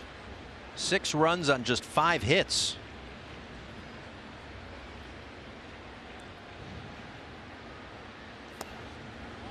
Yeah, you look down at the scorecard, or in your case, your iPad, and you see 3 of those walks, as you pointed out, have scored. Yeah, they jump out at you no matter what device you're using. So rather it be old school or new school, they still hurt you. Walks will kill you. 2 balls and a strike to Kiner Falefa. That one to third for Berger. And the inning is over, but the Yankees get 2 more and lead it 6-1. Yankees with a 6-1 lead. Paul Severino, Tommy Hutton, Jessica Blaylock, rest of our Bally Sports crew. A little work to do for the Marlins against Garrett Cole here in the bottom of the 5th inning. 8, 9, and 1 due up. Wendell, Stallings, and Jazz. First pitch ball to Wendell, who singled and scored in the 3rd inning. Now Cole, a 5-run cushion.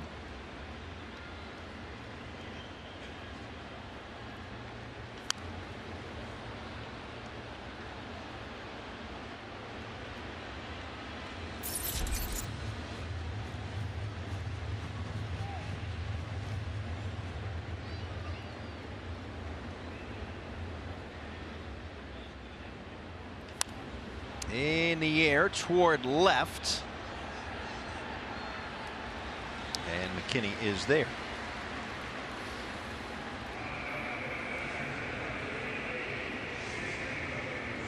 Time for the Florida Lottery in-game jackpot, a metric that we've looked at. It's called run value, so it looks at the most effective single pitch types and pitches from pitchers. So plus 21 for Garrett Cole on the four-seam fastball has been the most effective single pitch in baseball this year. Zach Gallen's fastball, Dane Dunning's sinker, Logan Webb's changeup. So single pitches and just how effective they are. One of the main reasons why Garrett Cole is right there at the top of that Cy Young discussion in the American League. And in a world of spin, Tommy, fastball is still king. Yes, it is. It's always been the best pitch. You mentioned Zach Gallen. He won his 12th game last night. Diamondbacks beat the Padres. Diamondbacks, a team that just like the Marlins and many others, fighting for a wild card spot right about now. Diamondbacks have had a hard time winning ball games. Season worst 9-game losing streak came to an end last night as Stallings is down on strikes, and there are 2 away. Yeah, the Diamondbacks, as have the Marlins, have struggled since the All-Star break.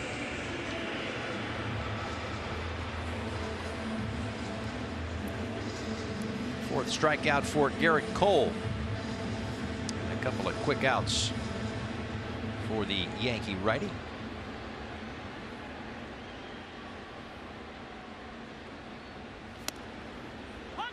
A strike to Jazz.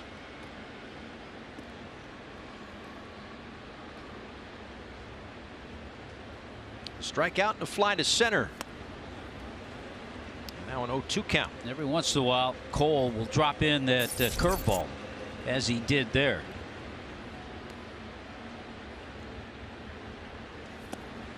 And again. Back-to-back strikeouts, 5 in the game. Marlins go in order in the 5th. Marlins here inside Lone Depot Park. Try the one number wonder cash pop now with a $10 play for bigger prizes with 5 drawings a day. It just takes one number to win. Get yours today. The Florida Lottery must be 18 or older to play. Play responsibly. Anthony Volpe to lead things off. We check in with Jessica Blaylock. Hey, Paul, when the Marlins made the decision to send Edward Cabrera down to the minors, the one thing that they wanted him to focus on was getting back to attacking the zone. And the good news is that is exactly what he has done. In 2 starts, a record of 2-0, but most importantly, 13 strikeouts, 10 of those coming in his start last night. And he's only walked 3 in those 2 starts. Skip Schumacher, encouraged by the reports, he's watched those starts from Cabrera, said he's got good stuff. But, Paul, it's all about him throwing strikes. Yeah, you know, we're just talking last half inning about the fastball being the king still when it comes to Garrett Cole. And no matter how many metrics we get, how athletic players have become in this day and age, you still have to throw strikes. End of story. Yeah, and that's where, again, it's an argument that old school and new school will have for a long time. Sometimes, especially a young pitcher, you can clutter your mind with too much stuff. What a play by Jake Burger, going toward foul territory, throwing across his body, across the diamond to get the speedy Volpe one away. That's coverage of the game, the T-Mobile coverage cam. We talked about Jake Burger, the solid play he's had offensively and defensively. He made that look easy. And Volpe has good speed over into foul territory, squares up one hopper right to Gurriel.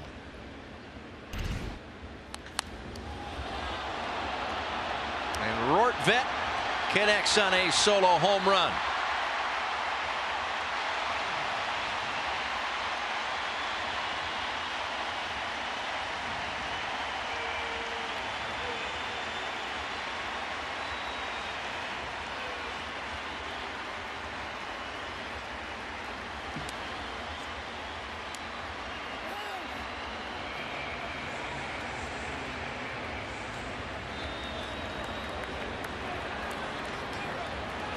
Well, he had 6 home runs in AA and AAA in his 33 games before his call-up.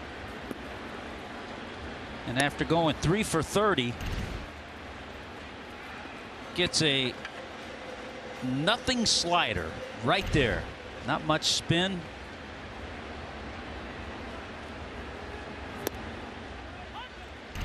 back to the home run. And hit this ball pretty well in those seats over the bullpen. Not sure if he's upset at the pitch or that the ball went it that far. Rortvet's first with the Yankees was traded over in spring training last year by the Twins with Josh Donaldson and Kiner Falefa in a deal for Gary Sanchez and Gio Urshela. And it makes it 7-1.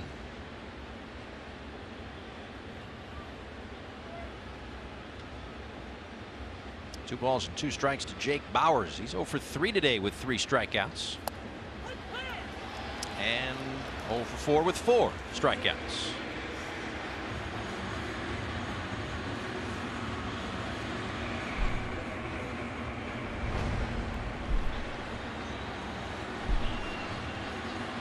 Shorter ball games call for shorter beers. Stream your favorite team live on Bally Sports and long live. Hashtag Short Boy Summer.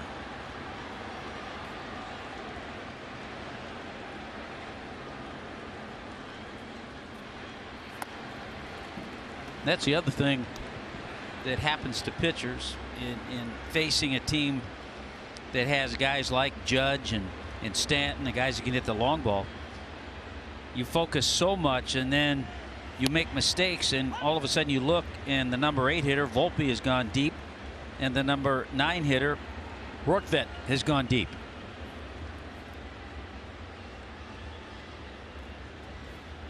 One ball and 1 strike to Judge, who has walked twice in this one.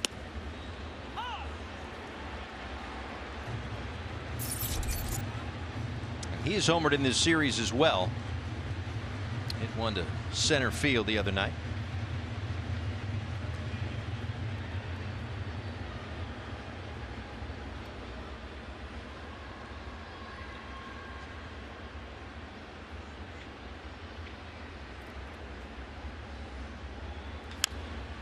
Bounced outside third, foul.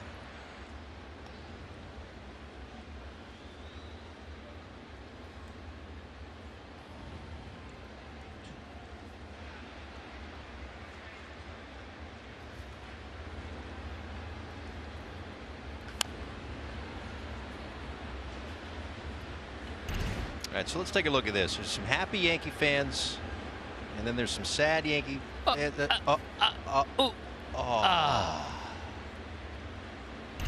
You know what? You can forget about it. Right into the bullpen. Bounced back to Brazaban. All right, let's watch the girl with the cell phone on the left with the white cell phone there. Yay, yay, yay. Oh. 2024 Marlins memberships are now available. Lock in postseason access and the best seating locations for Serie del Caribe. These incentives end on September 5th. Learn more at marlinsenrollment.com.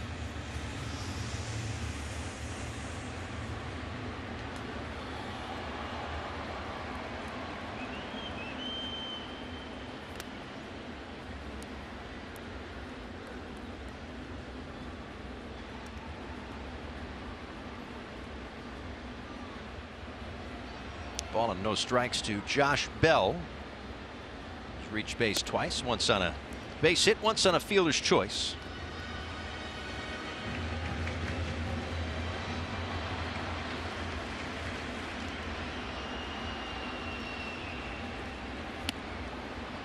Taken upstairs.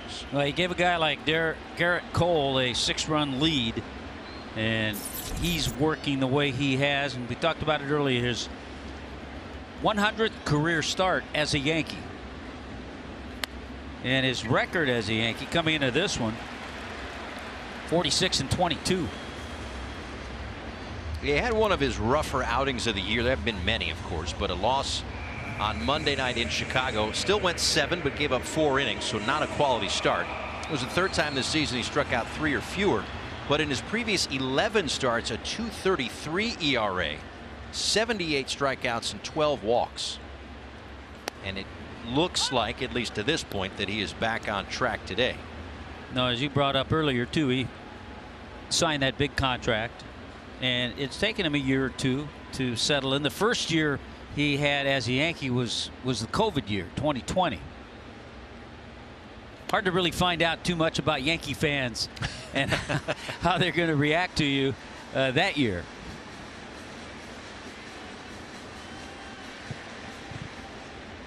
Well, he was a draft pick of the Yankees back in 2008 out of high school, but didn't sign, which is pretty amazing. Yeah.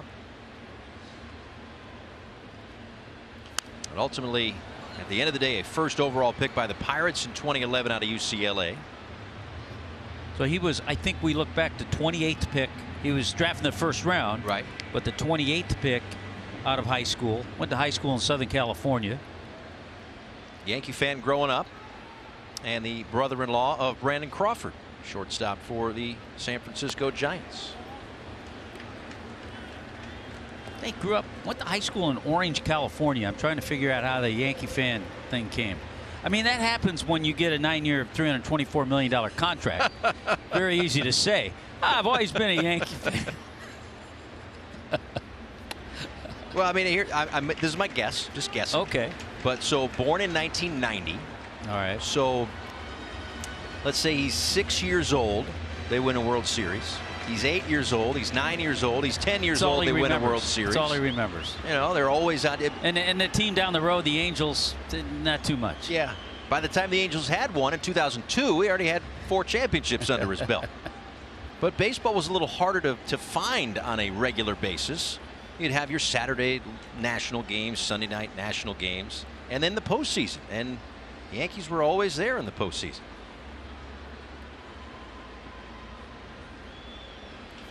Ground ball, base hit for a rise. A little life yet. First 2 aboard here in the 6th. Good to see Luis Arraez get a base hit in this area. We see him so many times. So many base hits go the other way.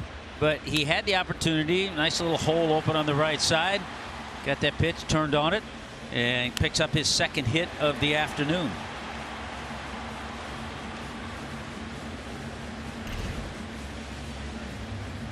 I can attest to that. The conversation that we were having, and I'm really going to give things away. But growing up in Southern California myself, at that time, not hardly any games on TV weekends. But when I got interested in baseball, mid-50s, who was in the World Series every year? The Yankees. Yeah. So that, you saw the Yankees and the Dodgers play in the World Series. So you saw those players. You saw Mickey Mantle and those guys play. And that was really about all the baseball you got at that time. There was no major league team in Southern California then. Yeah. And we were joking earlier off air about I said it. The Yankees wear their throwbacks every night. Like, it's an iconic brand and look and everything else. It feels like, every team has changed their logo or uniform one way or the other a lot. But that interlocking NY has been. And still do not have the names right on the back of the jersey, which is not always a broadcaster's favorite. But but 7 Mantle. They're out of the single digits, so there's that.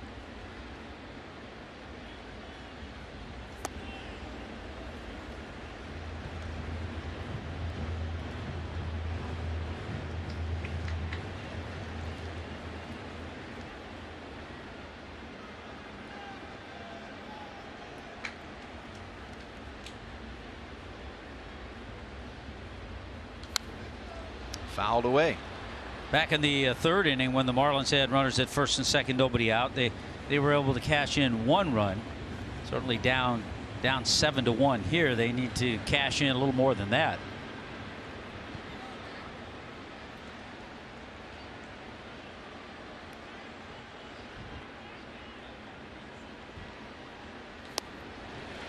.94 on the cutter to get De La Cruz.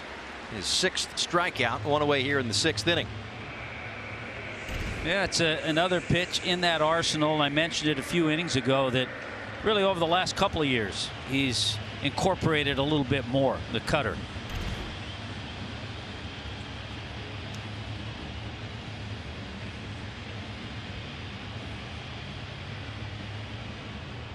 Brings up Jake Berger.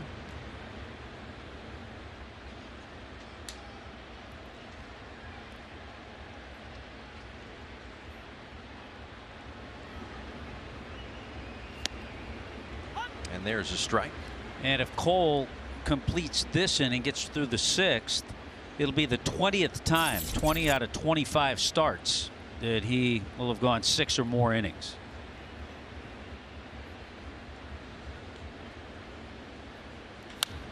Ground ball, base hit, right center field. Bell getting waved around. Throw from Judge, cut off. RBI, Jake Berger, 7-2.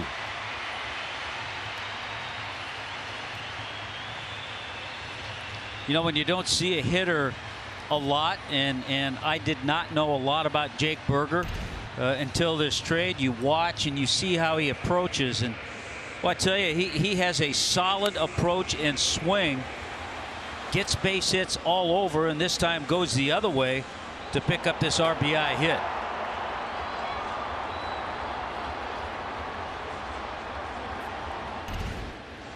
Now Jesus Sanchez. And a bouncing ball up the first base line. Bowers picked it up and applied the tag. It looked like he was maybe caught in between, stepping on the bag or finding Sanchez. But he chose the latter for the second out. And both runners move up to second and third. Yeah, what do I do? Do I tag the runner or step on the bag? He was a little closer to tagging Sanchez, and he made the play.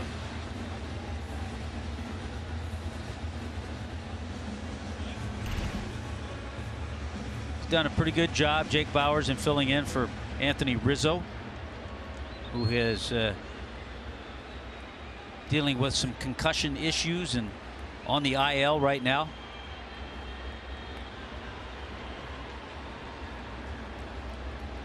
Yuli Gurriel goes after the first one, a fly ball out to right field. Judge is there. Marlins get one, leave two.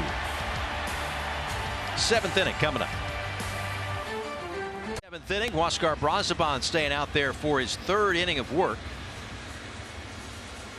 After the Marlins got 4 innings from Eori Perez, his 2nd start off that little break. 4 innings, 4 hits, 4 runs. He walked a couple and struck out 5.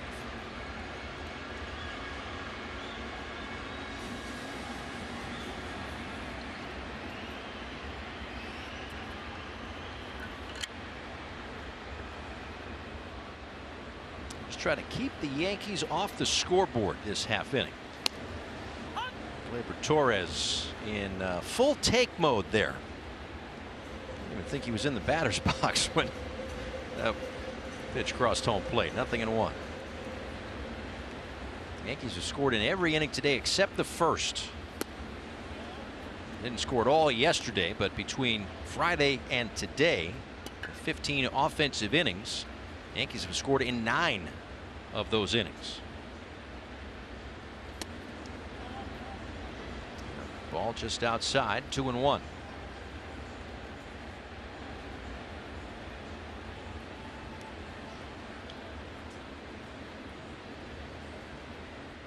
Torres, Stanton, and Bader against Brazoban. 3-1. Torres trying to extend an 11-game hitting streak. Been on base today, but no base hits. Hit by pitch, reached on an error as well. Or check that, a fielder's choice. And he'll reach with a leadoff walk here.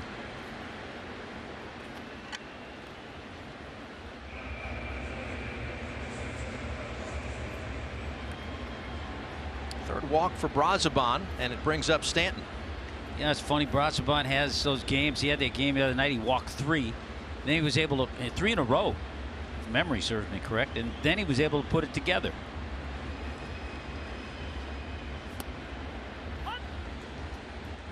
Change up for a strike. Wandy Peralta warming in the Yankee bullpen. This is Garrett Cole, 99 pitches on his way in. As a handshake, looks like that might do it for Garrett Cole today.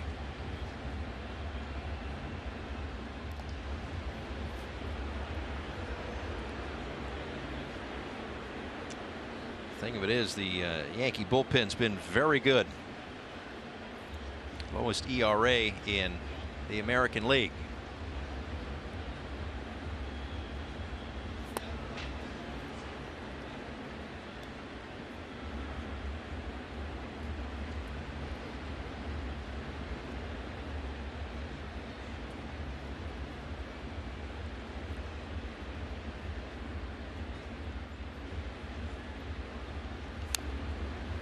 Fouled away. 1 ball and 2 strikes to Stanton. I think everybody remembers Stanton in the home run derby here at Lone Depot, but everybody also remembers the show Justin Bohr put on. Oh yeah.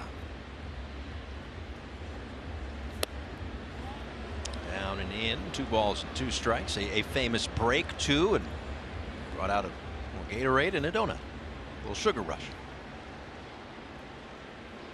It's good to see Justin Bohr. What was that, a month and a half ago, or in one of the flashback Fridays? Yeah, and I thought I read recently that he's gone back to complete a few classes to get his degree. Oh, thought I read that recently. So good for him. A.J. Puck starting to throw in the Marlins bullpen. Good pitch, bottom of the zone. Stanton down on strikes for the 2nd time today. Second strikeout this afternoon for Brazoban. Boy, that 2-seamer just stays right there. Sometimes you think it might drop out of the zone, and that's really just a perfect pitch by Brazoban. Now Harrison Bader. A walk, a stolen base, a run scored. Then a fly to center field, and a single his last time up. Takes a strike. Talked a lot about Anthony Volpe being a Yankee fan growing up. Same can be said for Harrison Bader out of Bronxville, New York. Little more understandable growing up where he did. Right in the shadows. Let's see, from the Bronx to becoming a Gator. Yeah, that's right. 3rd round pick in 15 by the Cardinals out of the University of Florida.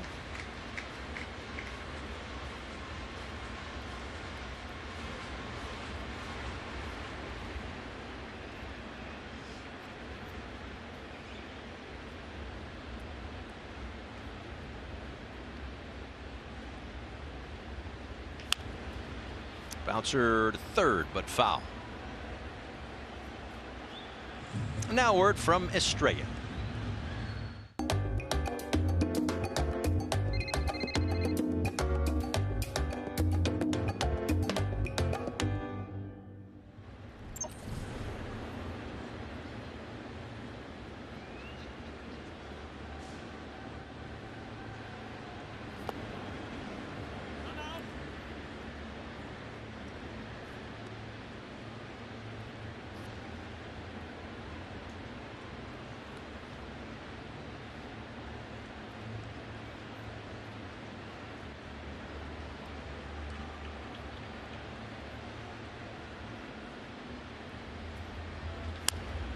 That one fouled away. I'm not sure if it was a bad jump or just a bluff, but Gleyber Torres looked like he was off a step or 2 on that pitch before putting the brakes on. Well, he's had his running feet on today. A couple of stolen bases. Actually got the Yankees one of their runs in that 5th inning with a couple of steals. And again, grounded foul.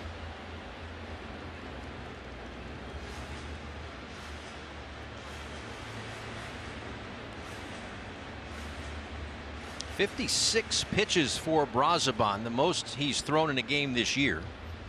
This will be the 8th pitch of the at-bat to Harrison Bader.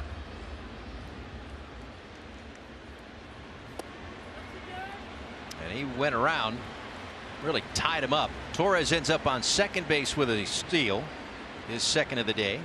But back-to-back strikeouts for Brazoban. The thing about teams running like this, there's a good changeup that just ties him up.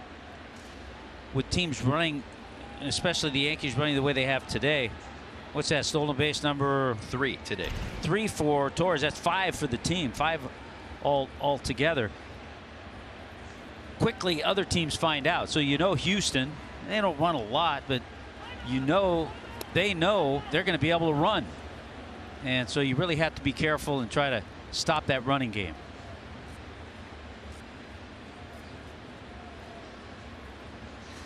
This is the second time this year that the Marlins have allowed 5 stolen bases in a game. Padres stole 5 on them back in May.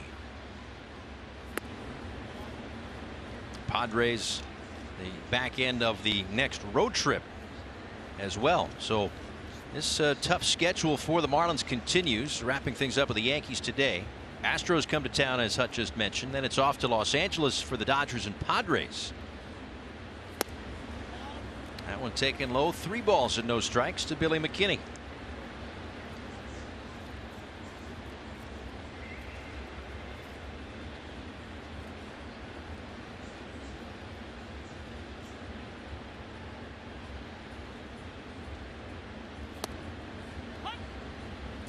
Right down Broadway. The 2 2/3 so far today for Brazaban. Third time this season he's done that. You can say that right down Broadway against the Yankees. It has meaning. I picked my spots. That one outside for ball 4, the 4th walk for Brazaban, and the last one of the day. Skip Schumacher comes out. He'll make the change. Lefty A.J. Puck ready to come in.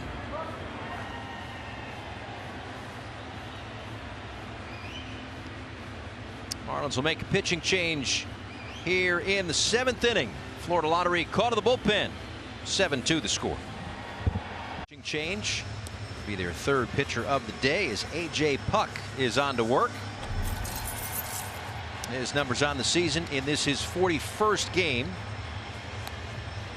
Seems like slowly but surely getting back on track. Was so dominant out of that Marlins bullpen, especially late, mostly 9th innings, first half. Maybe just a little bit off, led to some missed locations, led to some damage, but seems like he's getting back to that form as he has now gone 4 scoreless outings in a row. Yeah, and I think this has been good for him to be able to come into games where he hasn't had that closing role. He, as you said, got back to what he was doing earlier. Sometimes it takes that. You just get a little bit out of whack, because if you look at the games that he got hurt on, he was still throwing velocity-wise everything the same. So it didn't have anything to do with health or anything like that. It was more mechanical. First pitch strike to Kiner Falefa. RBI single and a stolen base in the 2nd inning. 1 for 3 today. 1st and 2nd, 2 outs. Fouled away right side.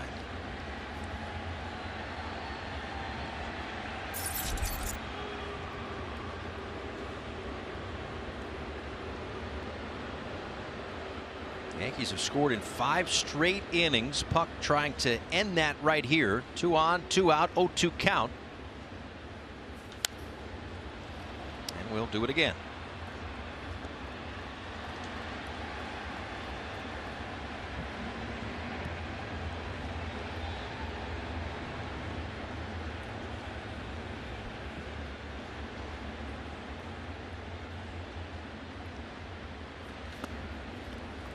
Sweeper misses low, a ball and 2 strikes. I think a couple of times that A.J. Puck got hurt. He got hurt with that slider.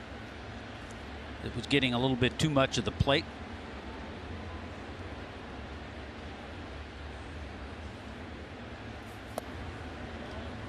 Goes to the fastball, misses down and in, and it's 2 balls and 2 strikes.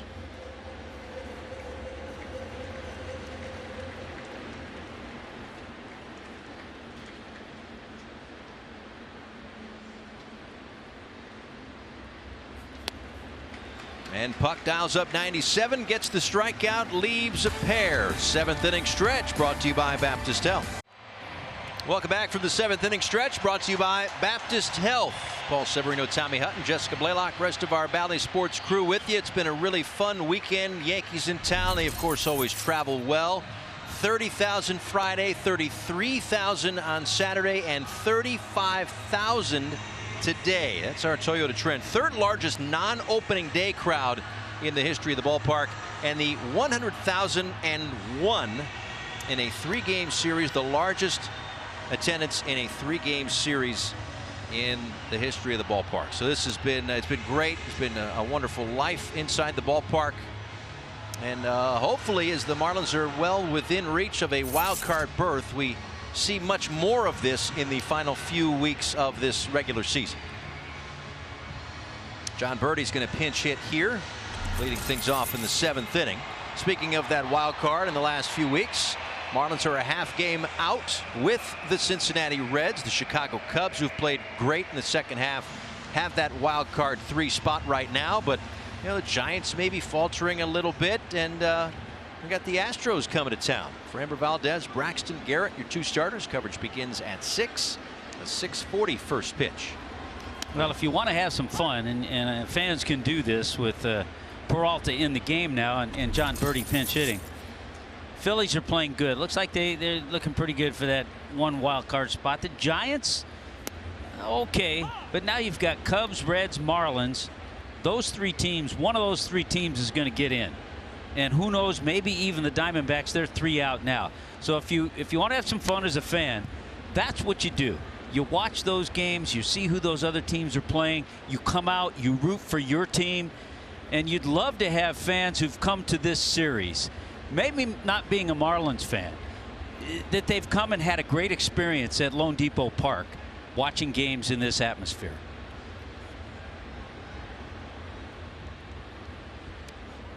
Well said, T-Hut. It's been fun. In the air off the bat of John Birdie to right field. Aaron Judge is there, 1 away. Yeah, the ballpark experience really has been great, and I know that at times you hear people say, "Oh, it's so tough to get down to this area and all that." You know what I say to them? It is at most parks when there's 35 or 45,000 people that show up. Right. I'm sorry. The 4 train doesn't come this far. But Brightline doesn't drop you off all that far. So nah, I have some friends that are here today, and they came down on Brightline, had a great trip. Avi Garcia off the bench. He hits for Joey Wendell. Wendell had a single and a run scored. Avi grounds that one foul.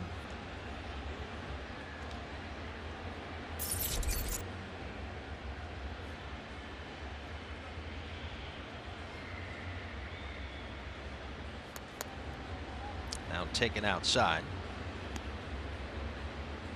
And we'll see what defensively Skip Schumacher does,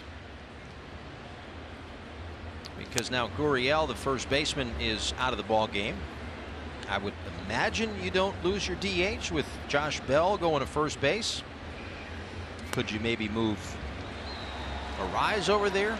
Could put Arise there, put Birdie at second. Right. Garcia down on strikes.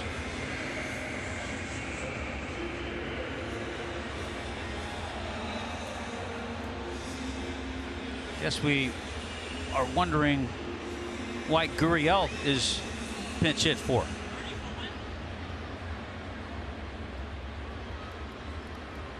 Well, you know what I did? I forgot to put an out down. Yes. So Wendell and Stallings were just pinch hit for. I screwed that one up. Well, Paul, and because of that, you screwed me up. You're welcome. I thought I had Birdie in the right spot. And all of a sudden, I changed it. No. No. Oh. Yeah. Did you write it all down? Do you have to white it out now? I'm charging you for my next bottle of whiteout. Yeah. All right. Good. So Gurriel's still in the ball game. That's what it is. Birdie pinch hit for Wendell, so you figure he's going to go to shortstop, and Avi pinch hit for Stallings, so Fortes will come in behind home plate. Okay. And that's probably what's going to happen. And that is Exhibit A as to why I'm not a big league manager. Imagine what your scorecard would look like in the dugout. Oh, it would be ugly, that's for sure. All right, 8th inning. Maybe Craig and Rod can straighten things out.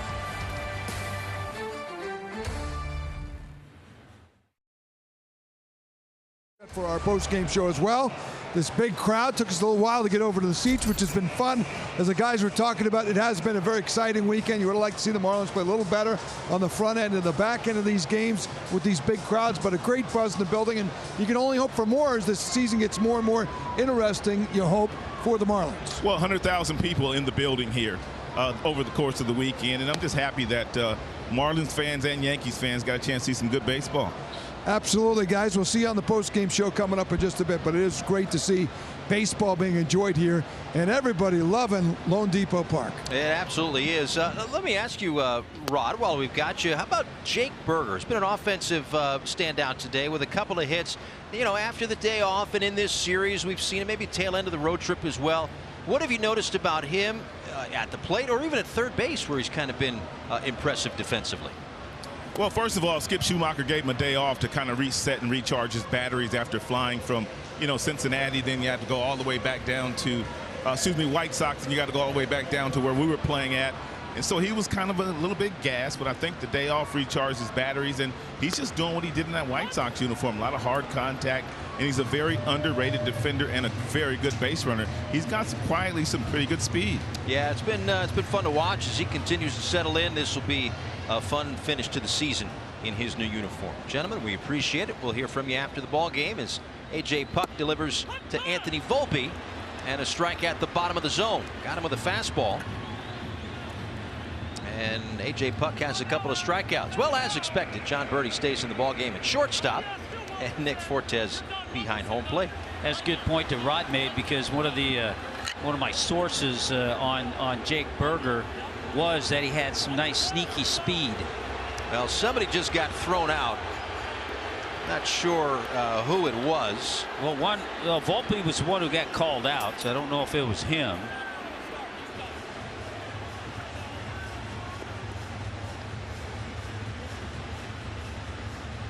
And I think there's some folks on the top step who might be arguing a little bit.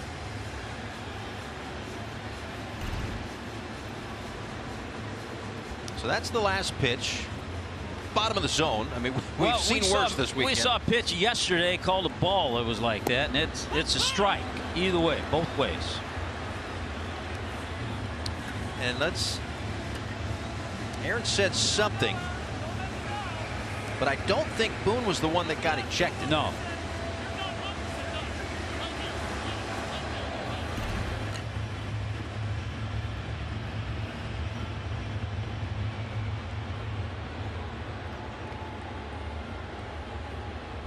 Well, we'll get to the bottom of it. Rortvedt at the plate takes a strike. And I don't think it was Volpe. I don't think so either. It looked like it was somebody 5 or so people down from Boone. But it was a strike. It had a piece of the zone.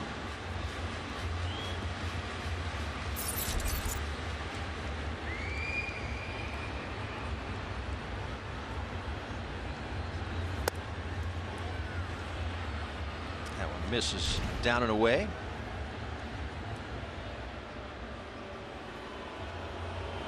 I think one of the assistant hitting coaches may have been. It was like Brad Wilkerson.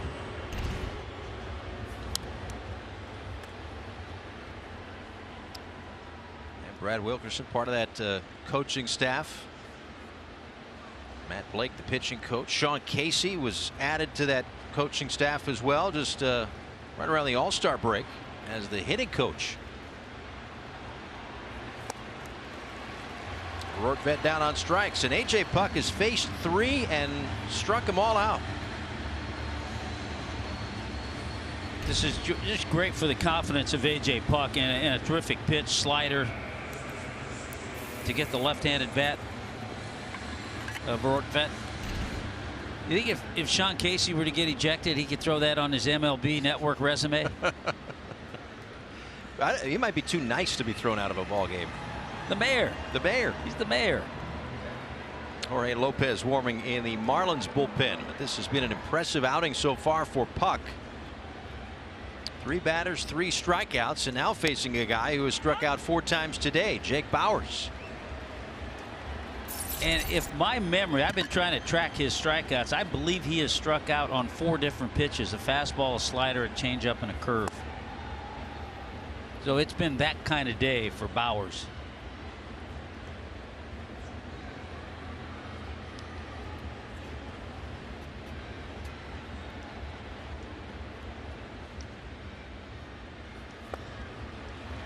Now down in the count, 1-2.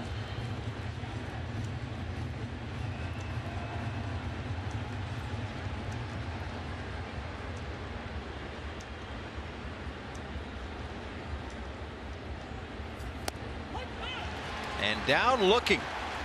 4 batters, 4 strikeouts for A.J. Puck. 7-2. 7-2 the score, last of the 8th inning here at Lone Depot Park. Stream every out-of-market Major League Baseball game live or on demand. New and included this season, minor league baseball as well. Blackout and other restrictions apply. Visit MLB.tv for details. Bell, Arise, and De La Cruz here against Wandy Peralta. His 2nd inning of work after 6 very effective innings from Garrett Cole. 2 earned runs, 2 walks, 6 strikeouts. Bell from the right side here. And a ball upstairs. Bell has been on base all 3 times today. A single, a fielder's choice, and a walk. Also scored a run in the 6th inning.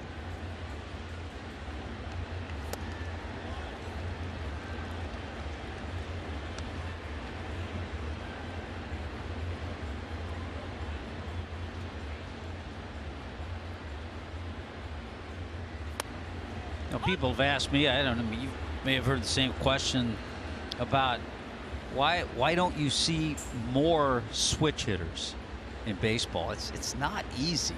Yeah. And it's amazing when you see the guys, the Eddie Murrays, going back further, Mickey Mantle, the Chipper Joneses, the consistency. Ted Simmons had great consistency from both left and right. Ozzie Albies, little guy with Atlanta, putting together quite a resume.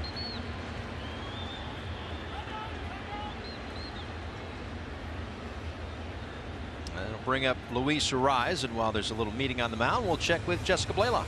Hey, Paul, a couple more hits today for Luis Arise, who is well on his way to possibly becoming only the 2nd player in Major League Baseball history to win a batting title in both the American League and the National League. The one player who has done it just happens to be over in the Yankees dugout. DJ LeMahieu won a batting title with both the Rockies and then the Yankees. Arise is, of course, the defending AL champ, and coming into this one, 23 points ahead of Freddie Freeman in this year's NL race.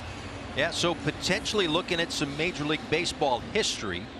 LeMahieu did it in 16 and 20. Arise trying to do it in back-to-back years. Yeah, and they put out a news bulletin in Los Angeles last night because Freddie Freeman was 0 for 3. Dropping down to 342. So 20 or so point difference. A little cushion.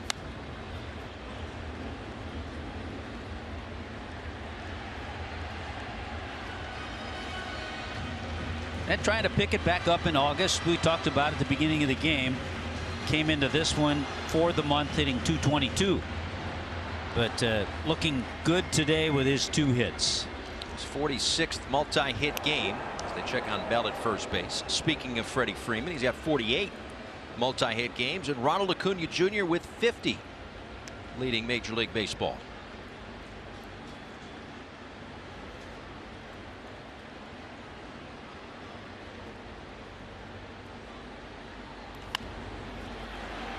Soft liner, and Bell got back.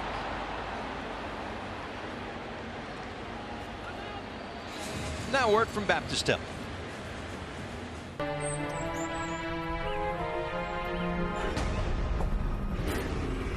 Thankfully, Baptist Health is here for moments you don't see coming.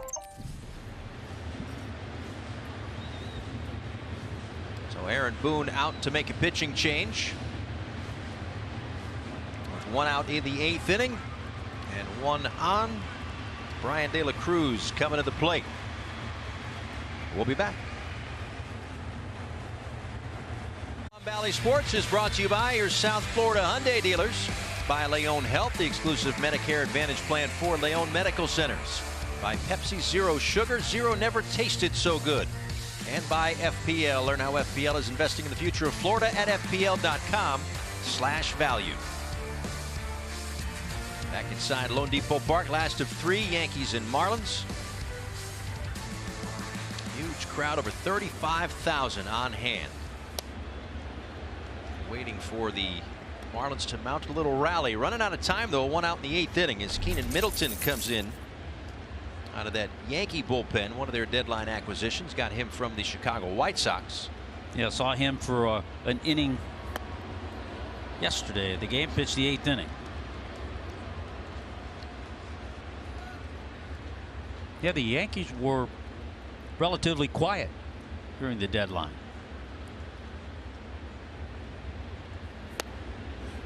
There's a strike. It kind of caught in between, really. Like buyer, seller, what are they?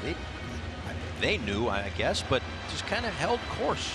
And then you and I were talking between the break. The Angels went the other route, and right now they're 6.5 out in the wild card. That is a fair ball down the line. Will be extra bases for De La Cruz. Bell being waved around as the ball rattles around in the corner. 7-3 here in the 8th. Little red light, green light, 1, 2, 3 coming around third for Josh Bell.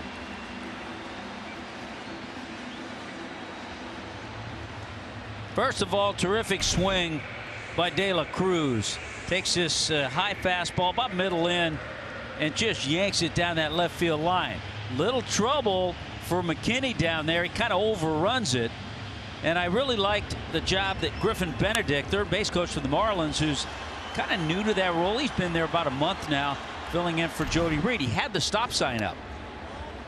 And then as soon as he saw that ball get by McKinney, then he put the green light on. There he is on the left. All right, there's the stop sign. See where Bell is. Okay, now he waves him home. So talk about having to make a quick decision in a game where you're down by some runs.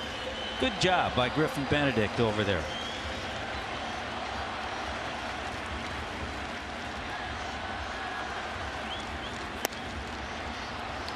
A couple of former White Sox teammates going head to head right here. 2 balls and a strike to Berger.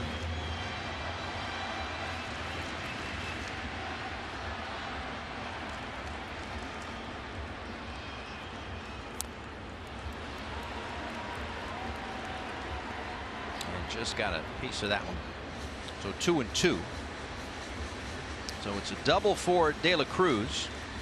He also gets an RBI. So 26 2-base hits for De La Cruz.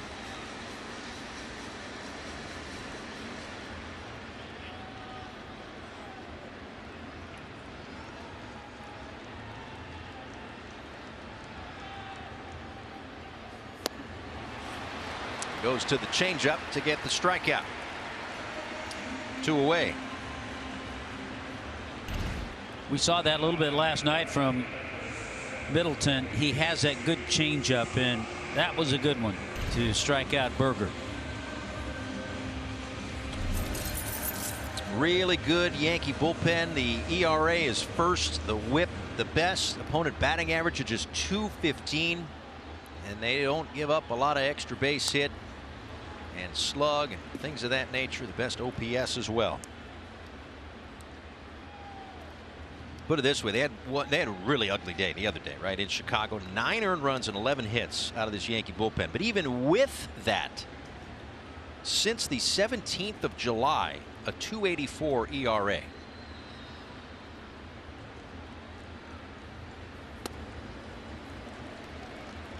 Ball up to Sanchez. 1 ball and 1 strike. Yeah, they have just had their issues with their starting pitching.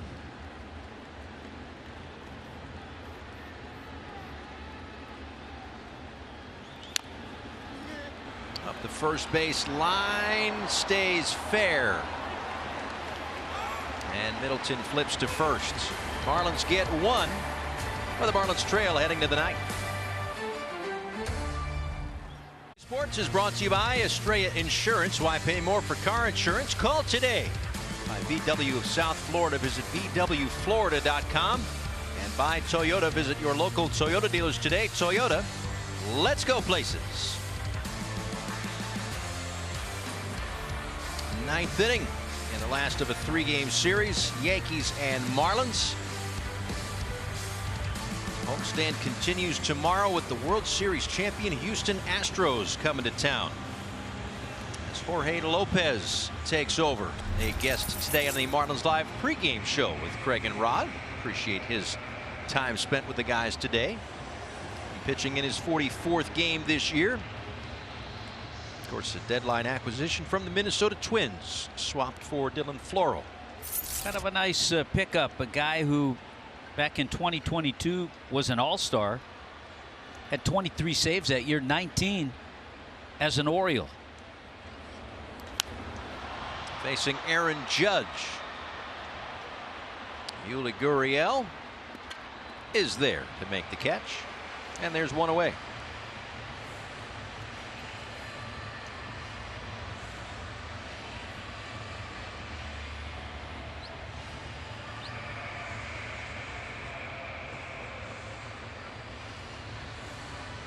Now Gleyber Torres.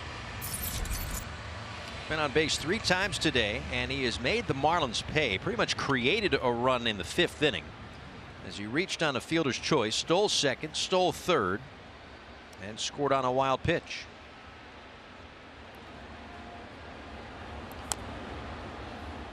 Bounced foul.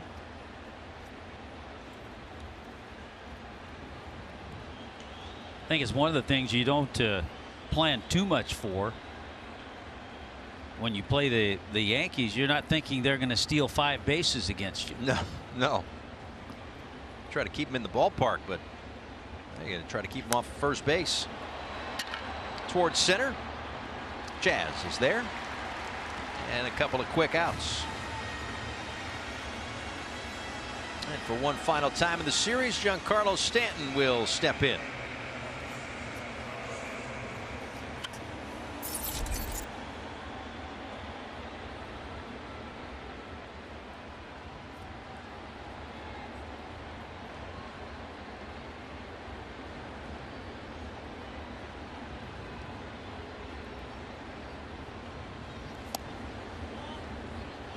This is outside, ball 1. A couple of strikeouts for Stanton today. Also had an RBI double.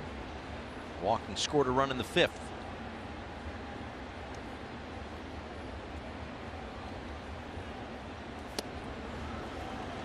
Ooh, good fastball there, right by Stanton. And again, it's been the walks that have hurt the Marlins today. They've actually out-hit the Yankees 7-6. The Yankees have a 4-run lead here in the 9th inning. There's a strike. Generous one at that, but 1-2. 6 walks. 2 for Perez and 4 for Brazoban today.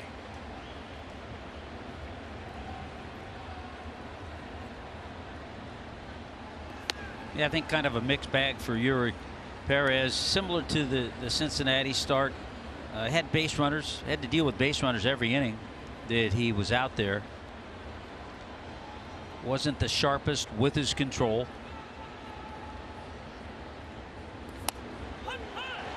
Called strike 3. And that will send us to the bottom of the 9th inning.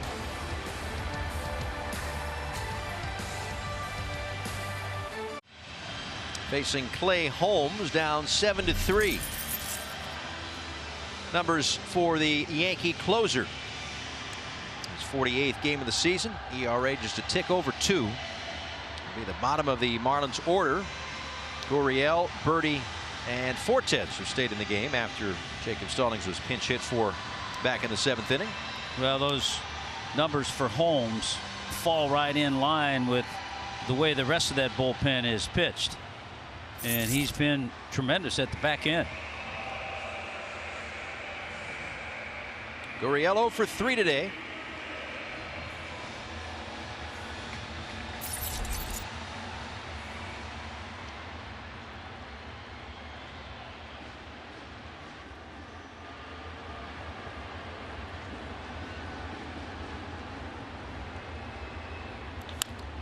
Bouncing ball foul outside of third. 0-1 to Yuli.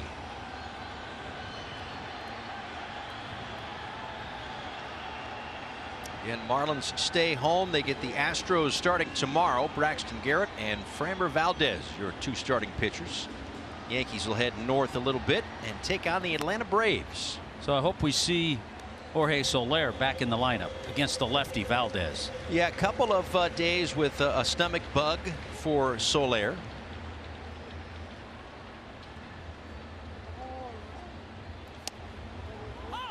Good fastballs and sliders, primarily from Holmes.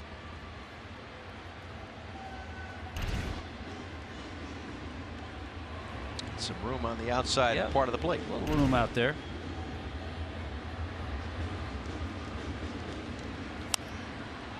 This one popped up back behind home plate and out of play.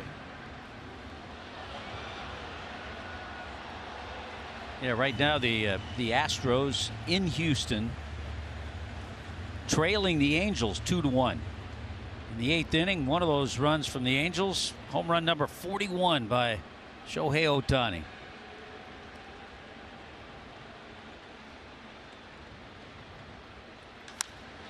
Gurriel, right center field, hits this one well, and it's going to go off the base of the wall. Into second base, a late slide, but in there safely. A leadoff double.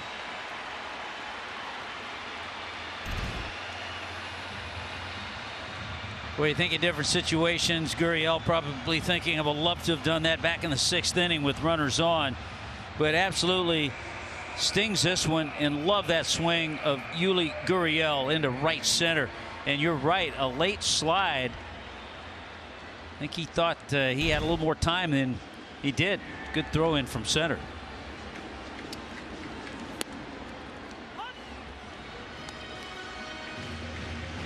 th double of the season for Yuli.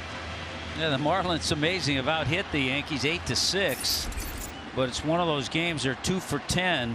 The Marlins with runners in scoring position.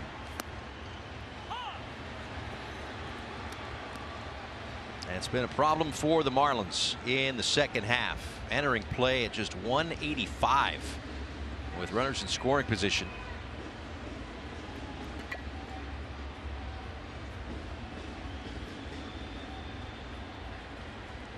Four for 22 in the series.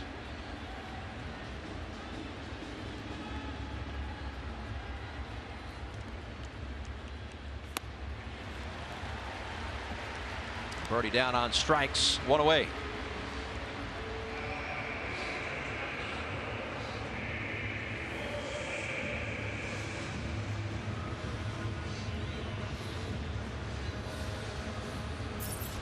Bring up Nick Fortes.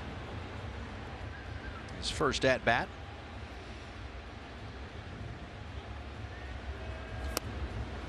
Takes one outside. As a game started by Jacob Stallings.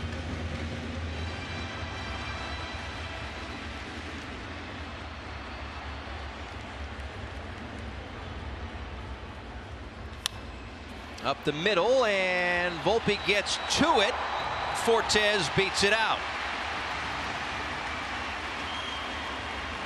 Gurriel hung tight at second base just in case. So 2 on and 1 out for Jazz. Yeah, it's one of those. It's easy for us to say, yeah, the ball was behind him. He could be at third base. But when you're down by 4 runs and you're in between, don't take a chance.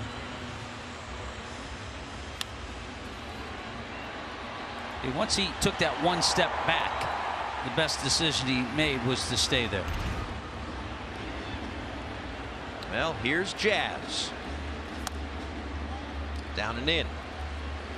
0 for 4 today for Jazz out of the leadoff spot.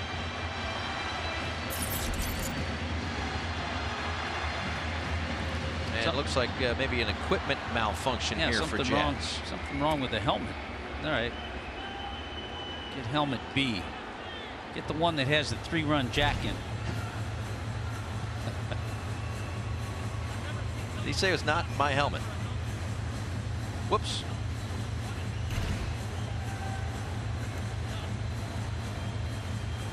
That's like thinking you have a pitching wedge in your hand. You got a 5-iron.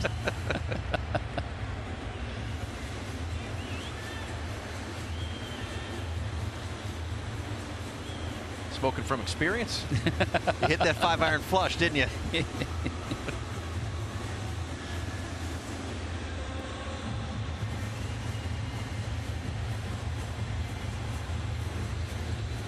Marlins trying to make things interesting, down by 4.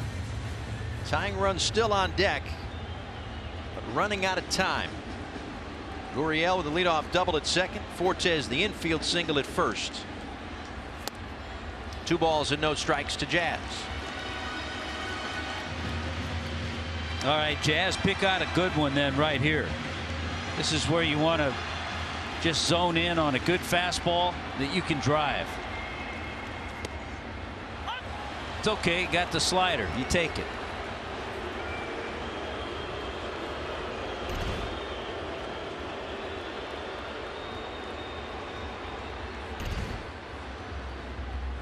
One.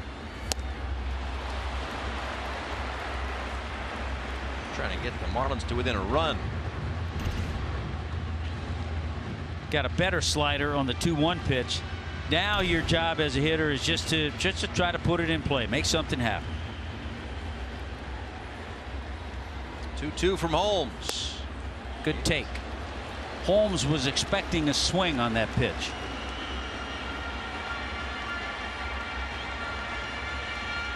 Three balls, 2 strikes. Tying run on deck. Chase ball 4. Hard to lay off though when you're looking at a 3-2 count.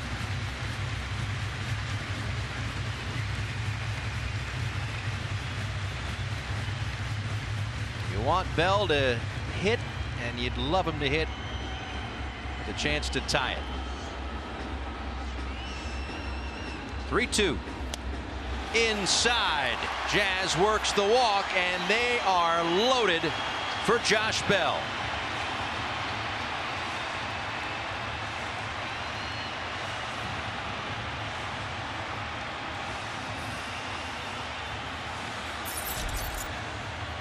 Couple of grand slams in the career for Josh Bell.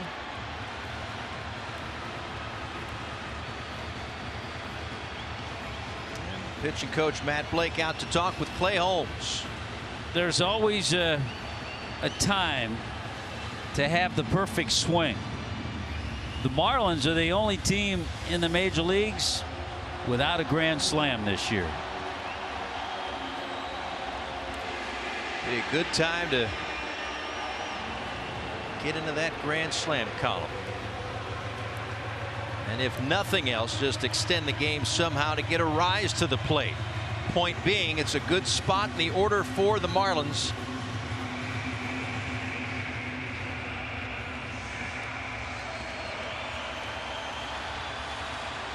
Gurriel, Fortes, Chisholm, third to first. Down and in.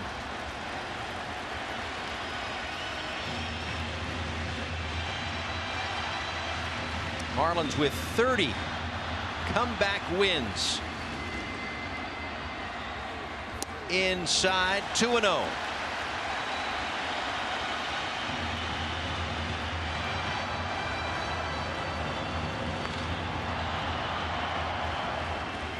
Tommy Kahnle in the Yankee bullpen heating up quick.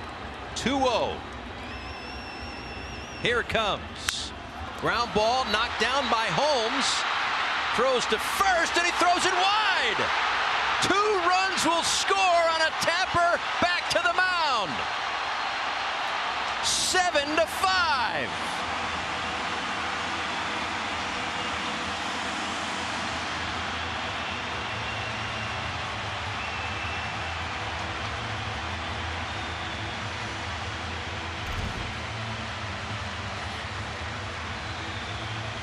had a chance, if he fields it cleanly, to be a double play.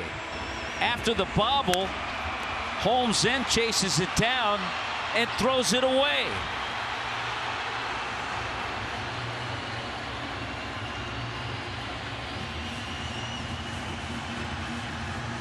And Fortes scores on the backside of that one. So first and third, still one out. Arise at the plate, 7-5. First pitch strike.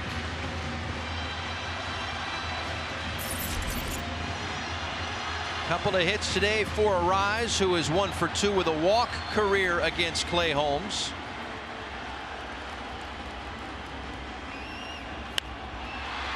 Left field side fouled off. For Arise, not known for the power, but had a home run in the first inning yesterday. Boy, got a nice fastball middle in and knew it. It turned out to be the longest home run he's ever hit in his career.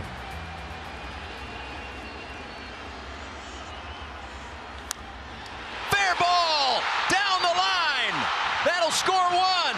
Bell on his way to third, and here he comes. No throw, 2 RBI triple. The Marlins tie it up.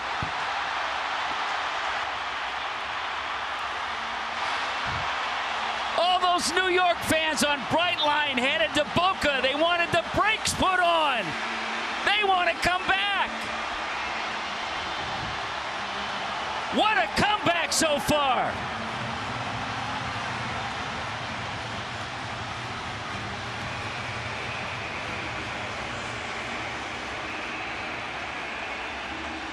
And still just 1 out. So the infield comes in, game-winning run at third. And Aaron Boone gonna come out. Erasing a 4-run deficit with this triple. What a day for Luis Arise. Third base hit, 3 RBIs on the day. Gets this ball past Bowers, the first baseman. The corners are always tricky here. By the time Judge runs it down, he was playing over into right center, not expecting Louis to pull that ball. And Bell chugging all the way home. He sees it, he knows it's in the corner, and off to the races. Picks up his third base coach. Good job base running by Josh Bell.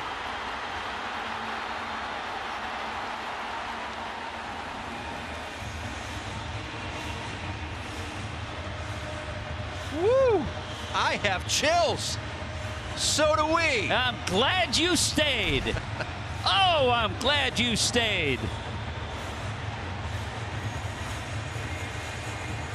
Tommy Kahnle racing in from the Yankee bullpen. 7-7. Don't go anywhere.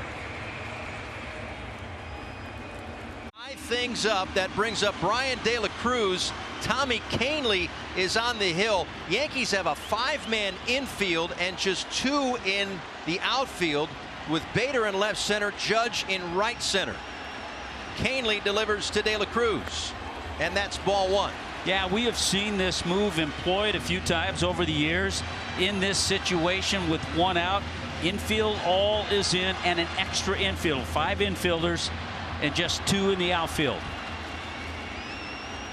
1-0 to De La Cruz. Up and in. So Bader and Judge in the outfield gaps. Kiner Falefa going third to first. Kiner Falefa, Volpe. Oswaldo Cabrera comes off the bench. He's kind of right up the middle. Torres is at second base. Bowers at first, and that infield is in. 2 balls, no strikes to De La Cruz. Game-winning run at third. And the thinking behind that, a ball into the outfield deep enough is going to score the winning run.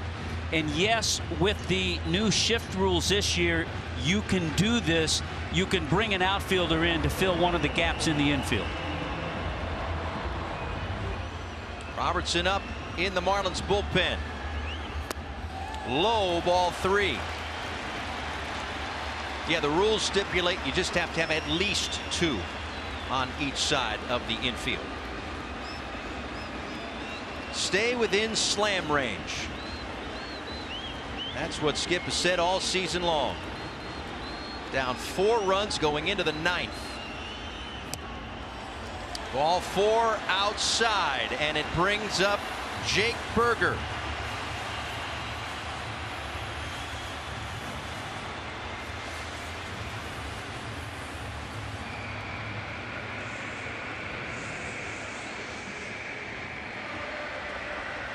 Well, let's see. It hasn't taken Jake the Rake too long to find his most important at-bat as a Marlin. First and third, tie game, 1 out. Same alignment with the 2 outfielders toward the gaps and the 5-man infield.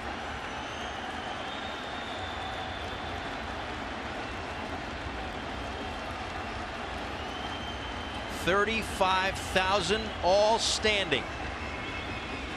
Canely deals outside. De La Cruz takes second. That's good. I mean, they gave him second, but I mean, they're not thinking double play, but it takes away any possibility of that.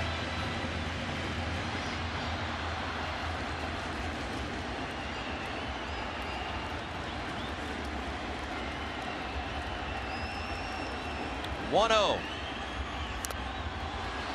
Cut and a miss. That maybe a foul tip actually got Rortvedt.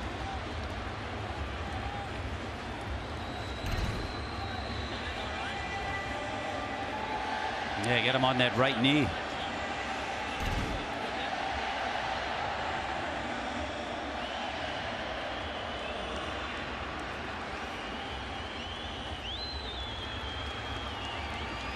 One ball, 1 strike, 1 out. Arise the winning run at third. Canely deals. Down and away, 2-1. Boy, we pointed out a few hitters ago too, the Yankee bullpen first in many categories.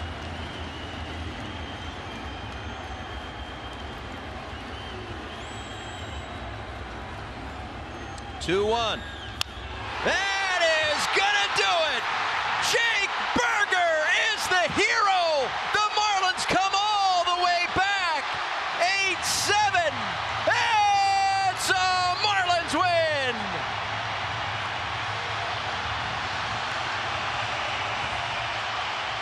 Stand up and applaud. Enjoy every second. That's one of the best wins I've seen here in a long time.